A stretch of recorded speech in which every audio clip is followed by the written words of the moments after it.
বাংলা সাহিত্যের রোমাঞ্চকর কিছু গল্প দিয়ে সাজানো আমাদের এই বিশেষ নিবেদন অডিও থ্রিলার।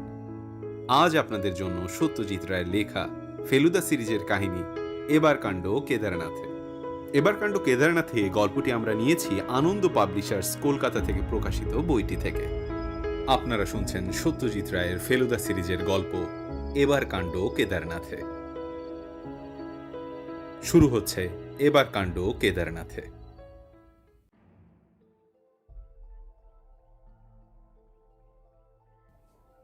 কি ভাবছেন ফেলুবাবু? প্রশ্নটা করলেন রহস্য রোমাঞ্চ ঔপন্যাসিক লালমোহন গাঙ্গুলি ওরফে জটায়ু। আমরা তিনজনে রবিবারের সকালে আমাদের বালিগঞ্জের বৈঠকখানায় বসে আছি। লালমোহনবাবু যথারীতি তার গড়পাড়ের বাড়ি থেকে চলে এসেছেন গল্পগুজবের জন্য। কিছুক্ষণ হলো এক পশলা বৃষ্টি হয়ে গেছে, কিন্তু এখন গনগনে রোদ। রবিবার লোডশেডিং নেই বলে আমাদের পাখাটা খুব দাপুটের সঙ্গে ঘুরছে। ফেলুদা বলল, ভাবছি আপনার সদ্য প্রকাশিত উপন্যাসটার কথা। পয়লা বৈশাখ জটায়ুর অতলান্তিক আতঙ্ক বেরিয়েছে, আর আজ 5ই বৈশাখের মধ্যেই নাকি 4,500 কপি বিক্রি হয়ে গেছে। লালমোহন বাবু বললেন, ও বইতে আপনার মতো লোকের ভাবনার খোরাক ছিল তা তো জানতুম না মশাই। ঠিক সেরকম ভাবনা নয়, তবে ভাবছিলাম আপনার গপ্প যতই গাঁজাখুরি হোক না কেন, স্রেফ মশলা আর পরিপাকের জোরে শুধু যে উতরে যায় তা নয়, রীতিমতো উপাদেয় হয়। লালমোহনবাবু গদগদ ভাব করে কিছু বলার আগেই ফেলুদা বলল, তাই ভাবছিলাম আপনার পূর্বপুরুষদের মধ্যে কোনো গল্প লিখিয়ে টিকিয়েছিলেন কিনা। সত্যি বলতে কি, আমরা লালমোহনবাবুর পূর্বপুরুষদের সম্বন্ধে প্রায় কিছুই জানি না। উনি বিয়ে করেননি,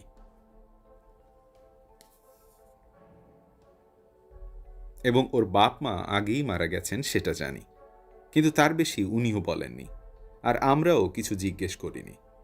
লালমোহনবাবু বললেন, 5-7 পুরুষ আগের কথা তো আর বিশেষ জানা যায় না, তাদের মধ্যে হয়তো কোনো কথক ঠাকুর টাকুর থেকে থাকতে পারেন, তবে গত 2-3 জেনারেশনের মধ্যে ছিল না সেটা বলতে পারি। আপনার বাবার আর ভাই ছিল না? 3 ব্রাদার্স, উনি ছিলেন মিডল। জ্যাঠা মোহিনীমোহন হোমিওপ্যাথিক ডাক্তার ছিলেন। ছেলেবেলা আর্নিকা, রাস্টক্স, বেলাডোনা, পালসেটিলা যে কত খেয়েছি তার ইয়ত্তা নেই। গ্রেট গ্র্যান্ডফাদার ললিতমোহন ছিলেন paper merchant. M Ganguly and সন্সের দোকান এই সেদিন অবধি ছিল। ভালো ব্যবসা ছিল। গড়পাড়ের বাড়িটা এলএমই তৈরি করেন। ঠাকুরদাদা বাবা দুজনেই ব্যবসায় যোগ দেন। বাবা যতদিন বেঁচে ছিলেন ততদিন ব্যবসা চালান, 52তে চলে গেলেন। তারপর যা হয় আর কি। LM গাঙ্গুলি অ্যান্ড সন্স এর নামটা ব্যবহার হয়েছিল কিছুদিন, কিন্তু মালিক বদল হয়ে গেছিল। আপনার ছোট কাকা, তিনি ব্যবসায় যোগ দেননি? নো স্যার, ছোট কাকা দুর্গামোহনকে দেখি আমার জন্মের অনেক পরে। আমার জন্ম 36-এ। দুর্গামোহন 29-এ সন্ত্রাসবাদীদের দলে যোগ দিয়ে খুলনার অ্যাসিস্ট্যান্ট কমিশনার টার্নবুল সাহেবকে গুলি মেরে তার থুতনি উড়িয়ে দেন। তারপর হাওয়া, বেপাত্তা। পুলিশ ধরতে পারেনি ছোট কাকাকে। আমার ধারণা আমার অ্যাডভেঞ্চার প্রীতিটা ছোট কাকার কাছ থেকেই পাওয়া। উনি আর আসেননি? এসেছিলেন একবার, স্বাধীনতার পর 49-এ। তখন আমি 3rd ক্লাসে পড়ি। সেই প্রথম আর সেই শেষ দেখা ছোট কাকার সঙ্গে। তবে যাকে দেখলাম তিনি সেই অগ্নিযুগের ছোট কাকা দুর্গামোহন গাঙ্গুলি নন। Complete change. কোথায় সন্ত্রাস, কোথায় পিস্তল। একেবারে নিরীহ সাত্ত্বিক পুরুষ। মাসখানেক ছিলেন, তারপর আবার চলে যান। কোথায়? যদ্দূর মনে পড়ে কোনো জঙ্গলে কাঠের ব্যবসা করতে যান। বিয়ে করেননি? না। কিন্তু আপনার আপন বা জ্যাঠতুতো ভাই বোন আছে নিশ্চয়ই? আপন বোন একটি আছেন, দিদি। স্বামী রেলওয়েতে চাকরি করেন, ধানবাদে পোস্টেড। জ্যাঠার ছেলে নেই, 3 মেয়ে। 3 জনের স্বামী ভারতবর্ষের বিভিন্ন অঞ্চলে ছড়িয়ে ছিটিয়ে আছেন। বিজয়া দশমীতে একটি করে পোস্টকার্ড, ব্যাস। আসলে রক্তের সম্পর্কটা কিছুই নয় ফেলুবাবু। এই যে আপনার আর তপেশের সঙ্গে আমার তার সঙ্গে কি ব্লাড রিলেশনের কোনো? লালমোহনবাবুর কথা থামাতে হলো, কারণ দরজায় টোকা পড়েছে। এটা যাকে বলে প্রত্যাশিত। কারণ টেলিফোনে অ্যাপয়েন্টমেন্ট করা ছিল 9:30টার জন্য। এখন বেজেছে 9:33। ভদ্রলোকের নামটা জানা ছিল টেলিফোনে, উমাশঙ্কর পুরী। এবার চেহারাটা দেখা গেল। মাঝারি হাইট, দোহারা গড়ন, পরনে ঘি রঙের হ্যান্ডলুমের স্যুট, দাড়ি গোঁফ কামানো, মাথার চুল কাঁচা পাকা মেশানো, ডান দিকে সিথে। এই শেষের ব্যাপারটা দেখলেই কেন জানি আমার অস্বস্তি হয়। মনে হয় মুখটা যেন আয়নায় দেখছে। পুরুষদের মধ্যে শতকরা 1জনের বেশি ডান দিকে সিথি করে কিনা সন্দেহ, যদিও কারণটা জিজ্ঞেস করলে বলতে পারবো না। আপনাকে খুব তাড়াহুড়ো করে চলে আসতে হয়েছে বলে মনে হচ্ছে, ফেলুদা মন্তব্য করল আলাপ পর্বের পর ভদ্রলোক চেয়ারে বসতেই। হ্যাঁ, তা। উমাশঙ্করের ভুরু কপালে উঠে গেল। কিন্তু সেটা আপনি জানলেন কি করে? আপনার বাঁ হাতের সব নখই পরিষ্কার করে ক্লিপ দিয়ে কাটা, তার একটি নখ এখনো কোটের পকেটের ধারে লেগে আছে, অথচ ডান হাতে 2টো নখের পরে আর বাকিগুলো। আর বলবেন না, বললেন মিস্টার পুরী। ঠিক সেই সময় একটা ট্রাঙ্ক কল এসে গেল। কথা শেষ হতে হতে দেখি আপনার সঙ্গে অ্যাপয়েন্টমেন্টের সময় হয়ে গেছে। যাগে, এবার বলুন আপনাকে কিভাবে সাহায্য করতে পারি। মিস্টার পুরী গম্ভীর হয়ে নিজেকে সংযত করে নিলেন। তারপর বললেন, মিস্টার মিটার, আমি থাকি ভারতবর্ষের আরেক প্রান্তে। আপনার নাম আমি শুনেছি ভগবানগড়ের রাজার কাছ থেকে।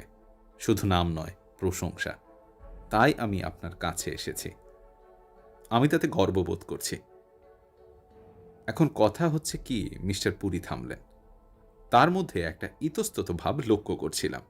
তিনি আবার বললেন, ব্যাপারটা হচ্ছে কি, একটা দুর্ঘটনা ঘটতে পারে, সেইটে যাতে না ঘটে তাই আমি আপনার সাহায্য চাইছি।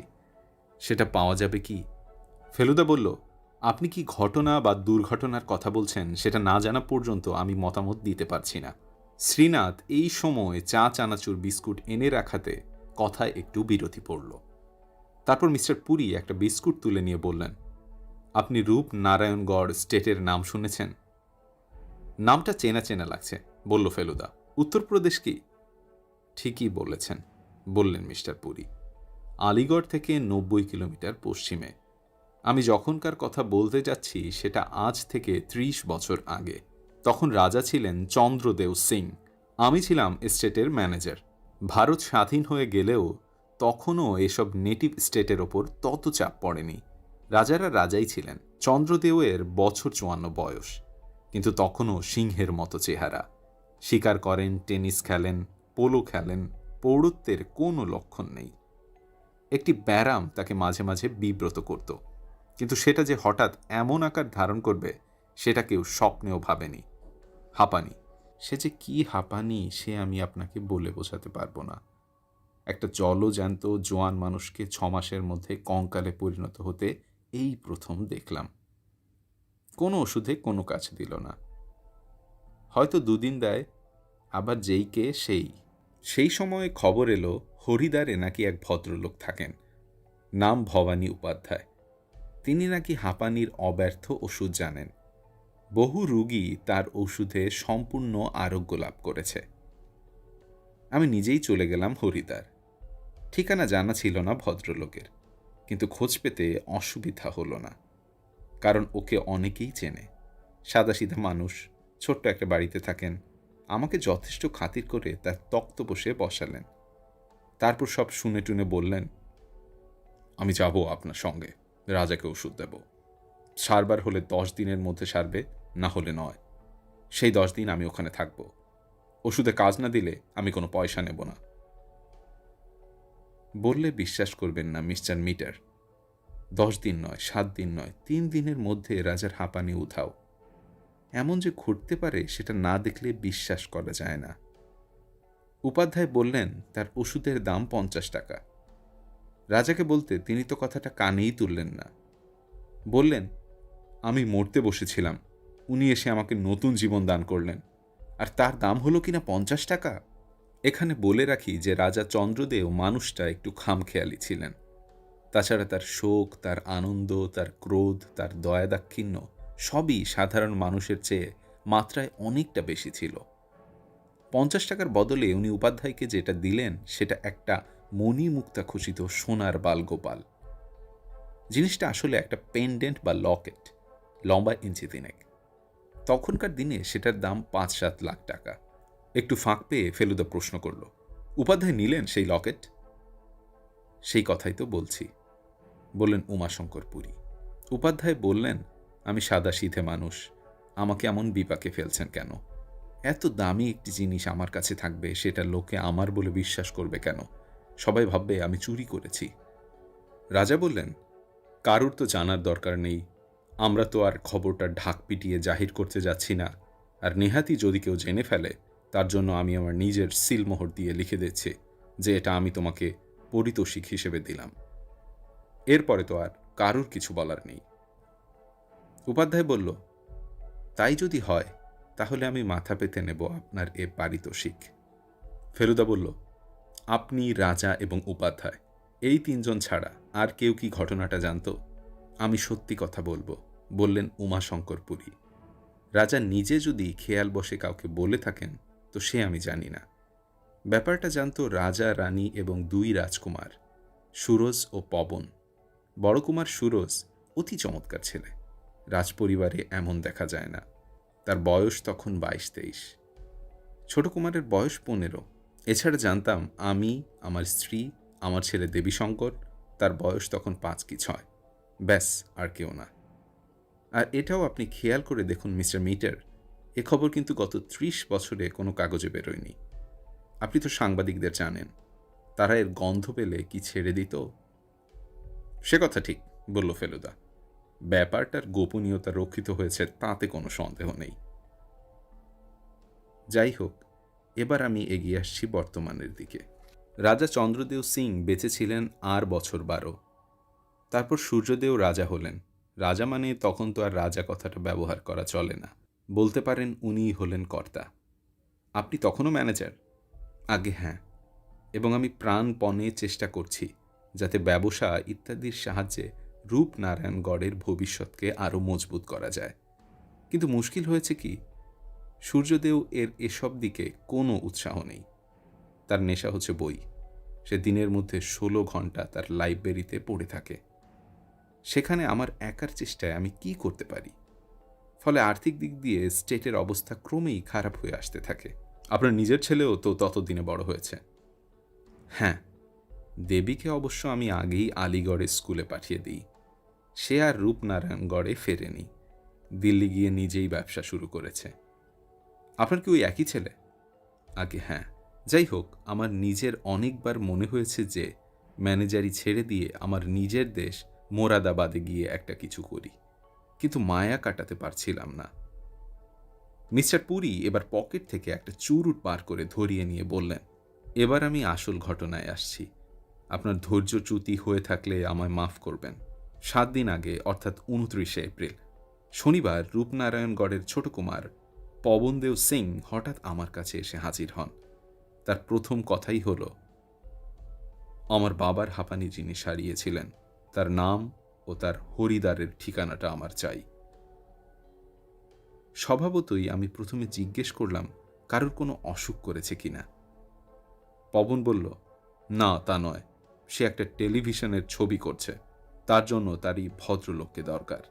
পবন যে ক্যামেরা নিয়ে ঘাটাঘাটি করে সেটা আমি জানতাম, কিন্তু সে যে টেলিভিশন নিয়ে মেতে উঠেছে সে খবর জানতাম না। আমি বললাম, তুমি কি তোমার ছবিতে সেই ভদ্রলোককে দেখাতে চাও? সে বললে, অবশ্যই, শুধু তাই না, বাবা তাকে যে লকেটটা দিয়েছিলেন সেটাও দেখাবো। একটা অসুখ সারিয়ে এরকম বকশিস আর কেউ কোথাও পেয়েছে বলে আমার মনে হয় না। তখন আমার পবনকে বলতেই হলো যে উপাধ্যায় তার এই পারিতোষিকের ব্যাপারে একেবারেই প্রচার করতে চাননি। পবন বলল, 30 বছর আগে একটা লোক যে কথা বলেছে, আজও যে সে তাই বলবে এমন কোনো কথা নেই। সমস্ত পৃথিবীর কাছে নানা রকম তথ্য পরিবেশন করা টেলিভিশনের একটা প্রধান কাজ। আপনি আমাকে নাম ঠিকানা দিন, ওকে রাজি করাবার ভার আমার। কি আর করি, বাধ্য হয়ে উপাধ্যায়ের নাম ঠিকানা দিয়ে দিলাম। সে ধন্যবাদ দিয়ে চলে গেল। উপাধ্যায়ের বয়স এখন আন্দাজ কত হবে? ফেলুদা জিজ্ঞেস করল। তার 70-72 তো হবেই। রূপনারায়ণগড়ে যখন এসেছিল তখন তার যৌবন পেরিয়ে গেছে। ফেলুদা উপাশঙ্করের দিকে কিছুক্ষণ তীক্ষ্ণ দৃষ্টিতে চেয়ে থেকে বলল, আপনি কি শুধু এই ব্যাপারটার গোপনীয়তা রক্ষা হবে না বলে চিন্তিত হচ্ছেন? মিস্টার পুরী মাথা নাড়লেন। না মিস্টার মিটার, আপনি ঠিকই আন্দাজ করেছেন। শুধু যদি তাই হতো তাহলে আমি আপনার কাছে আসতাম না। আমার ভয় হচ্ছে ওই লকেটটা নিয়ে। পবনের নতুন শখ হয়েছে টেলিভিশনের ছবি তোলার। আপনি নিশ্চয়ই জানেন যে কাজটা খরচ সাপেক্ষ। পবনের নিজের কোনো অর্থ সংগ্রহের রাস্তা আছে কি না জানি না, কিন্তু এটা জানি যে ওই একটি লকেট ওর সমস্ত অর্থ সমস্যা দূর করে দিতে পারে। কিন্তু ওই লকেটটি হাত করতে হলে তো তাকে অসৎ উপায় অবলম্বন করতে হতে পারে। তা তো বটেই। পবনদেও ছেলে কেমন? সে বাপের কিছু দোষগুণ দুটোই পেয়েছে। পবনের মধ্যেও একটা বেপরোয়া দিক আছে। ভালো খেলোয়াড়, ছবি ভালো তোলে, আবার জুয়ার নেশাও আছে। অথচ তার দরাজ মনের পরিচয়ও পেয়েছি। ওকে চেনা ভারী শক্ত, যেমন ছিল ওর বাপকে। তাহলে আপনি আমার কাছে কি চাইছেন? আমি চাইছি আপনি দেখেন যাতে এই অসৎ উপায়টি অবলম্বন না করা হয়। পবনদেও কি হরিদ্বার যাচ্ছেন? আগে হ্যাঁ, তবে তার যেতে একটু দেরি হবে, অন্তত ৫-৭ দিন, কারণ এখন উনি প্যালেসের ছবি তুলছেন। আমাদের যেতে গেলে সময় লাগবে, কারণ তার আগে তো ট্রেনে বুকিং পাওয়া যাবে না। তা বটে, কিন্তু ধরুন যদি আমি কেসটা নিই, আমি আপনাদের ছোট কুমারকে চিনছি কি করে? সে ব্যবস্থাও আমি করে এনেছি। দিল্লির একটি সাপ্তাহিক কাগজে কুমারের এই রঙিন ছবিটা বেরিয়েছিল গত মাসে। একটা বিলিয়ার্ড চ্যাম্পিয়নশিপে জিতেছিল। এটা আপনি রাখুন, আর আপনাকে আগাম কিছু। আমি ১,০০০ টাকা অ্যাডভান্স নেই, বলল ফেলুদা। কেস সফল না হলেও সেটা ফেরত দেই না, কারণ সফল না হওয়াটা অনেক সময় গোয়েন্দার অক্ষমতার উপর নির্ভর করে না। সফল হলে আমি আরও ১,০০০ টাকা নিই। বেশ, আপনাকে এখনই কিছু বলতে হবে না। আমি পার্ক হোটেলে আছি। আপনি কি স্থির করেন বিকেলে ৪টে নাগাদ ফোন করে জানিয়ে দেবেন? হ্যাঁ হলে আমি নিজে এসে আপনাকে আগাম টাকা দিয়ে যাব। ফেলুদা যে কেসটা নেবে সেটা আমি আগে থেকেই জানতাম। আজকাল আমরা মক্কেলের কথাবার্তা হংকং থেকে কেনা একটা মাইক্রো ক্যাসেট রেকর্ডারে তুলে রাখি। মিস্টার পুরীর বেলাতে ওর অনুমতি নিয়ে তাই করেছিলাম। ফেলুদা দুপুরে সেই সব কথাবার্তা প্লেব্যাক করে খুব মন দিয়ে শুনে বলল, কেসটা নেবার সপক্ষে দুটো যুক্তি রয়েছে। একটা হলো এর অভিনবত্ব, আর ২ হলো গোয়েন্দাগিরির প্রথম যুগে দেখা হরিদ্বার হরিকেশটা আরেকবার দেখার লোভ। বাদশাহী আংটির ক্লাইম্যাক্সটা যে হরিদ্বারেই শুরু হয়েছিল সেটা আমিও কোনোদিন ভুলব না। পার্ক হোটেলে টেলিফোন করে কেসটা নিচ্ছে বলে ফেলুদা মিস্টার পুরীকে জানিয়ে দিয়েছিল, আর মিস্টার পুরীও আধো ঘন্টার মধ্যে এসে আগাম টাকা দিয়ে গিয়েছিলেন। প্রায় সঙ্গে সঙ্গেই পুষ্পক ট্রাভেলসে ফোন করে ফেলুদা ডুন এক্সপ্রেসে আমাদের বুকিংয়ের জন্য জানিয়ে দিয়েছিল। হঠাৎ ২ দিন পরে এক অদ্ভুত ব্যাপার। রূপনারায়ণগড় থেকে মিস্টার পুরীর এক টেলিগ্রাম এসে হাজির। Request drop case, letter follows. Drop case? এ তো তাজ্জব ব্যাপার। এমন তো আমাদের অভিজ্ঞতায় কখনো হয়নি। মিস্টার পুরীর চিঠিও এসে গেল ২ দিন পরে।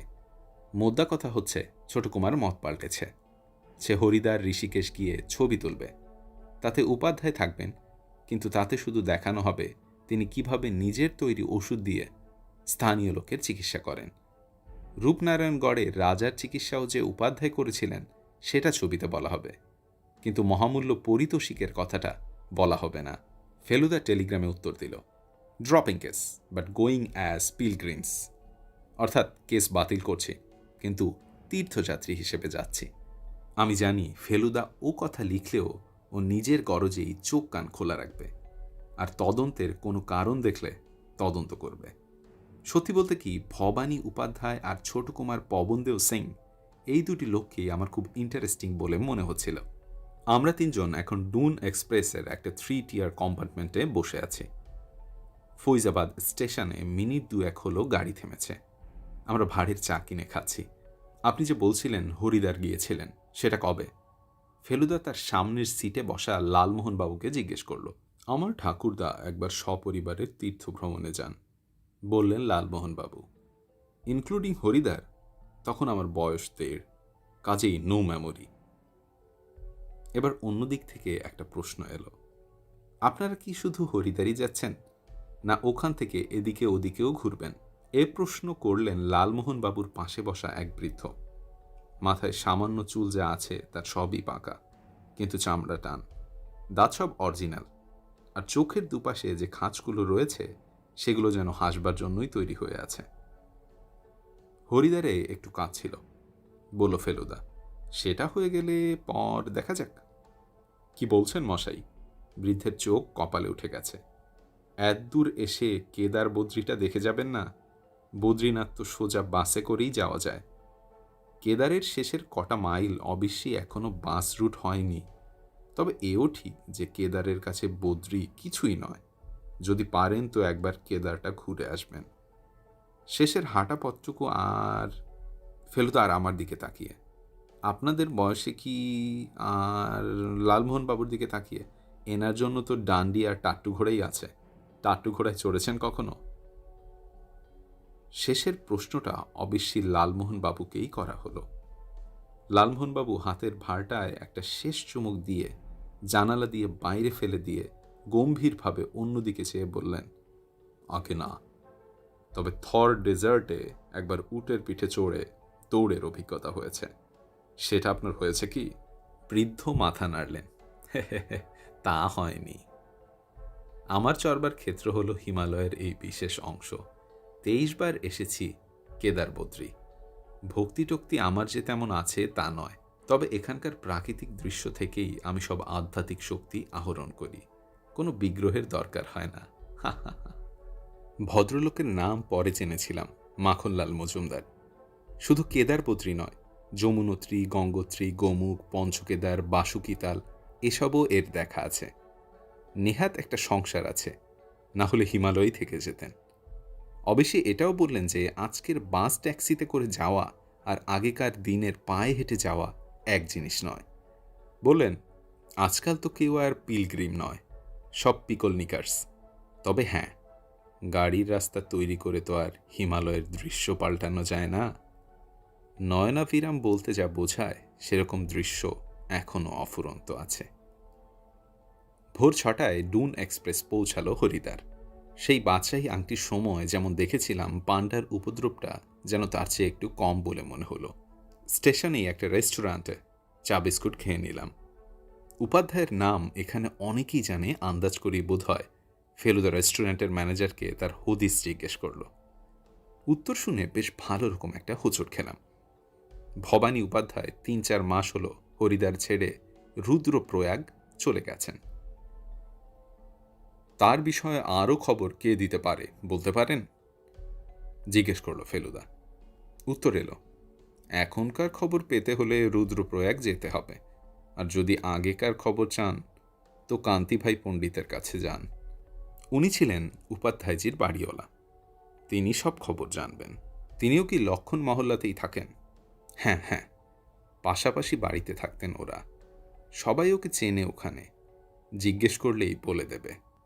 আমরা আর সময় নষ্ট না করে বিল চুকিয়ে দিয়ে বেরিয়ে পড়লাম। কান্তিভাই পণ্ডিতের বয়স 60-65, বেটেখাটো চোখা চোখা ফর্সা চেহারা, খোঁচা খোঁচা গোঁফ, কপালে চন্দনের ফোঁটা আর চোখে বাইফোকাল চশমা। আমরা ভবানী উপাধ্যায়ের খোঁজ করছি জেনে উনি রীতিমতো অবাক হয়ে বললেন, কি ব্যাপার বলুন তো, আরেকজন তো ওর খোঁজ করে গেলেন এই 3-4 দিন আগে। তার চেহারা মনে আছে আপনার? তা আছে বই কি, দেখুন তো এই চেহারার সঙ্গে মেলে কিনা। ফেলুদা পকেট থেকে ছোট কুমার পবন দেবের ছবিটা বার করে দেখান। হ্যাঁ হ্যাঁ, এই তো সেই লোক, বললেন কান্তিভাই পণ্ডিত। আমি রুদ্রপ্রয়াগের ঠিকানা দিয়ে দিলাম তাকে। সে ঠিকানা অবশ্যই আমারও চাই, বলে ফেলুদা তার একটা কার্ড বার করে দিল মিস্টার পণ্ডিতের হাতে। কার্ডটা পাওয়া মাত্র মিস্টার পণ্ডিতের হাবভাব একদম বদলে গেল। এতক্ষণ আমরা দাঁড়িয়ে কথা বলছিলাম, এবার আমাদের সকলকে চেয়ার মোড়া আর তক্তপোষে ভাগাভাগি করে বসতে দেওয়া হলো। কেয়া কুছ গড়বড় হুয়া মিস্টার মিত্তর? যতদূর জানি এখনো হয়নি, বলল ফেলুদা। তবে হবার একটা সম্ভাবনা আছে। এবার আমি আপনাকে একটা প্রশ্ন করতে চাই মিস্টার পণ্ডিত, আপনি সঠিক উত্তর দিতে পারলে খুব উপকার হবে। I will try my best. Mister উপাধ্যায়ের ব্যক্তিগত সংগ্রহে কি কোনো একটা মূল্যবান জিনিস ছিল? মিস্টার পণ্ডিত একটু হেসে বললেন, এই প্রশ্নটাও আমাকে দ্বিতীয়বার করা হচ্ছে। আমি মিস্টার সিংকে যা বলেছি আপনাকেও তাই বলছি। মিস্টার উপাধ্যায়ের একটা থলি উনি আমার সিন্ধুকে রাখতে দিয়েছিলেন, কিন্তু তাতে যে কী ছিল সেটা আমি কোনো দিন দেখিনি বা জিজ্ঞেসও করিনি। সেটা উনি রুদ্রপ্রয়াগ নিয়ে গেছেন? Yes sir. And another thing, আপনি ডিটেকটিভ, তাই এ খবর আমি আপনাকে বলছি, আপনার হয়তো কাজে লাগতে পারে।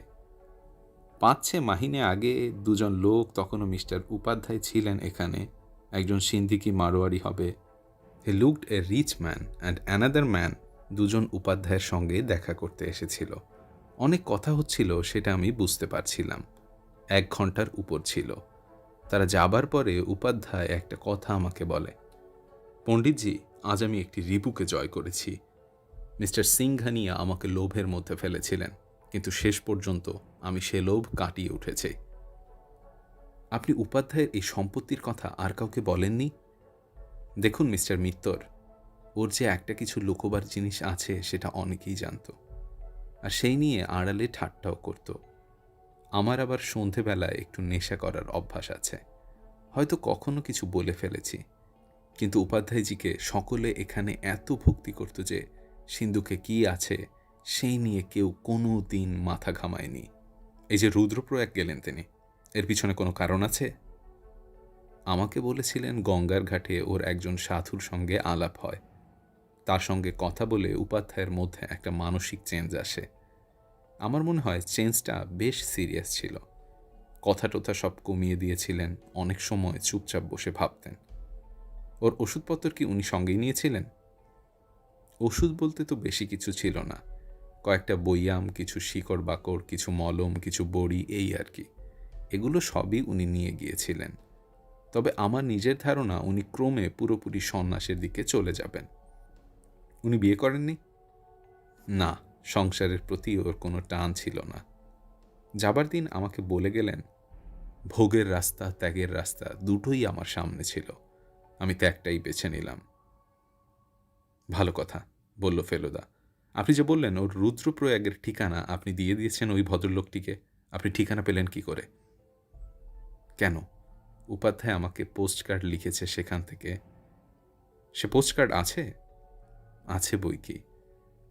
মিস্টার পণ্ডিত তার পিছনের একটা তাকে রাখা বাক্সের ভিতর হাত ঝুঁকিয়ে একটা পোস্টকার্ড বার করে ফেলুদাকে দিলেন। হিন্দিতে লেখা 8-10 লাইনের চিঠি। সেটা ফেলুদা বারবার পড়ল কেন, আর পড়ে বিড়বিড় করে 2বার মোস্ট ইন্টারেস্টিং বলল কেন, সেটা বলতে পারবো না। মিস্টার পণ্ডিত আমাদের একটা ভালো ট্যাক্সির কথা বলে দিলেন, আপাতত রুদ্রপ্রয়াগ, তারপর যেখানেই যাওয়া দরকার সেখানেই যাবে। গাড়িওয়ালি ড্রাইভারের নাম যোগিন্দর রাম। লোকটিকে দেখে আমাদের ভালো লাগলো। আমরা বললাম 12টা নাগাদ খেয়ে দিয়ে রওনা দেব ঋষিকেশ থেকে। ঋষিকেশ এখান থেকে মাইল 15। হরিদ্বারে কিছুই দেখবার নেই। গঙ্গার ঘাটটা পর্যন্ত আগের বার যা দেখেছিলাম তেমন আর নেই। বিশ্রী দেখতে সব নতুন বাড়ি উঠেছে, আর তাদের দেয়াল জোড়া বিজ্ঞাপন। ঋষিকেশে যাওয়া দরকার, কারণ আমাদের রুদ্রপ্রয়াগে থাকার বন্দোবস্ত করতে হবে। ইচ্ছে করলে ধর্মশালায় থাকা যায়। এখানে প্রায় সব শহরেই বহুদিনের পুরনো নাম করা কালীকমলী ধর্মশালা রয়েছে, কিন্তু ফেলুদা জানে যে রূপনারায়ণগড়ের ছোট কুমার ওসব ধর্মশালায় থাকবে না। আমরা ঋষিকেশে গিয়ে গাড়োয়াল মণ্ডল বিকাশ নিগমের রেস্ট হাউসে একটা ডবল রুম পেয়ে গেলাম। ওরা বলল যে 3 জন লোক হলে বাড়তি একটা খাটিয়ে পেতে দেবে। 12টা নাগাদ খেয়ে আমরা রওনা দিয়ে দিলাম রুদ্রপ্রয়াগ। কয়েক মাইল যাবার পর ডাইনে পড়ল লক্ষ্মণ ঝোলা। এখানেও দুদিকে বিশ্রী বিশ্রী নতুন বাড়ি আর হোটেল হয়ে জায়গাটার মজাই নষ্ট করে দিয়েছে। তাও বাদশাহী আংটির শেষ পর্বের ঘটনা মনে করে গাটা বেশ ছমছম করছিল। রুদ্রপ্রয়াগ জরুরি 2টো কারণে। এক হলো Jim Corbett. The man eating leopard of Rudraprayag যে পড়েছে সে কোনোদিন ভুলতে পারবে না কি আশ্চর্য ধৈর্য, অধ্যাবসায় আর সাহসের সঙ্গে করবেট মেরেছিল এই মানুষ খেকুকে আজ থেকে 55 বছর আগে। আমাদের ড্রাইভার যোগিন্দর বলল সে ছেলেবেলায় তার বাপ ঠাকুরদার কাছে শুনেছে এই বাঘ মারার গল্প। করবেট যেমন ভালোবাসত এই গাড়োয়ালিদের, গাড়োয়ালিরাও ঠিক তেমনি ভক্তি করত করবেটকে। রুদ্রপ্রয়াগের আরেকটা ব্যাপার হচ্ছে এখান থেকে বদ্রী ও কেদার 2 জায়গাতেই যাওয়া যায়। 2টো নদী এসে মিশেছে রুদ্রপ্রয়াগে, মন্দাকিনী আর অলোকনন্দা। অলোকনন্দা ধরে গেলে বদ্রীনাথ, আর মন্দাকিনী ধরে গেলে কেদারনাথ। বদ্রীনাথের শেষ পর্যন্ত বাস যায়। কেদারনাথ যেতে বাস থেমে যায় 14 কিলোমিটার আগে গৌরীকুণ্ডে। সেখান থেকে হয় হেঁটে, না হয় ডান্ডি বা টাট্টু ঘোড়া ভাড়া করে যাওয়া যায়। ঋষিকেশ থেকে বেরিয়েই বনের মধ্যে দিয়ে পাহাড়ে পথ আরম্ভ হয়ে গেল। পাশ দিয়ে বয়ে চলছে স্থানীয় লোকেরা বলে থাকে গঙ্গামাই। ঋষিকেশ থেকে রুদ্রপ্রয়াগ 140 কিলোমিটার। পাহাড়ে রাস্তায় ঘন্টায় 30 কিলোমিটার করে গেলেও সেই সন্ধ্যার আগে পৌঁছানো যাবে না। তাছাড়া পথে 3টে জায়গা পড়ে, দেবপ্রয়াগ, কীর্তিনগর আর শ্রীনগর। এই শ্রীনগর কাশ্মীরের রাজধানী নয়, গাড়োয়াল জেলার রাজধানী। পাহাড় ভেদ করে বনের মধ্যে দিয়ে কেটে তৈরি করা রাস্তা একবার ঘুরে ঘুরে উঠছে, একবার ঘুরে ঘুরে নামছে। মাঝে মাঝে গাছপালা সরে গিয়ে খোলা সবুজ পাহাড় বেরিয়ে পড়ছে। তারই কোলে ছবির মতো ছোট ছোট গ্রাম দেখা যাচ্ছে। দৃশ্য সুন্দর ঠিকই, কিন্তু আমার মন কেবলই বলছে ভবানী উপাধ্যায়ের কাছে একটা মহামূল্য লকেট রয়েছে। একজন সন্ন্যাসীর কাছে এমন একটা জিনিস থাকবে আর তাই নিয়ে কোনো গোলমাল হবে না, এটা যেন ভাবাই যায় না।